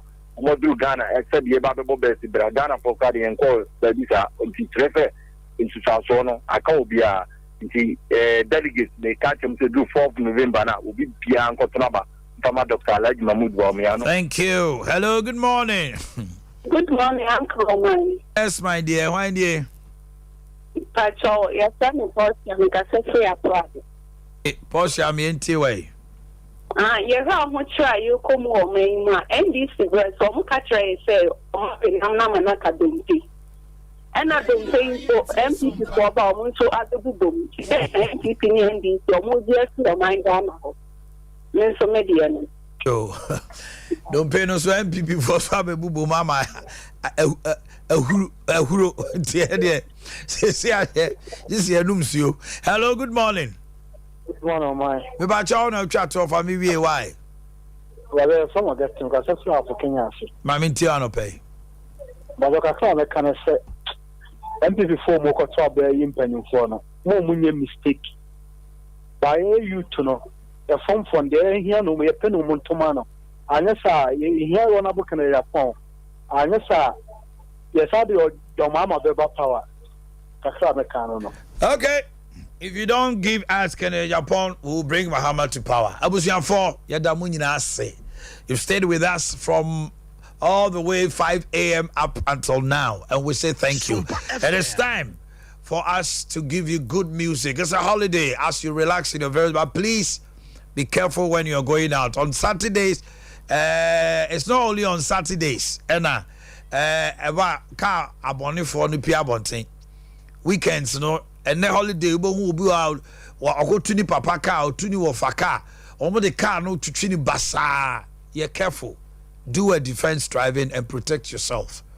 A face so who fear now, who send you maybe to Chema, The police is there for you. Draw the attention to it. Let's keep Ghana safe. Let's keep ourselves out. Omedis cannot my be near any answer bambo so the mummy home. Onyame and no ye, a channel pa, ye be share. Have a wonderful day and stay blessed. 5G. 5G. 5G. 5G. Drink, Papa. 5G.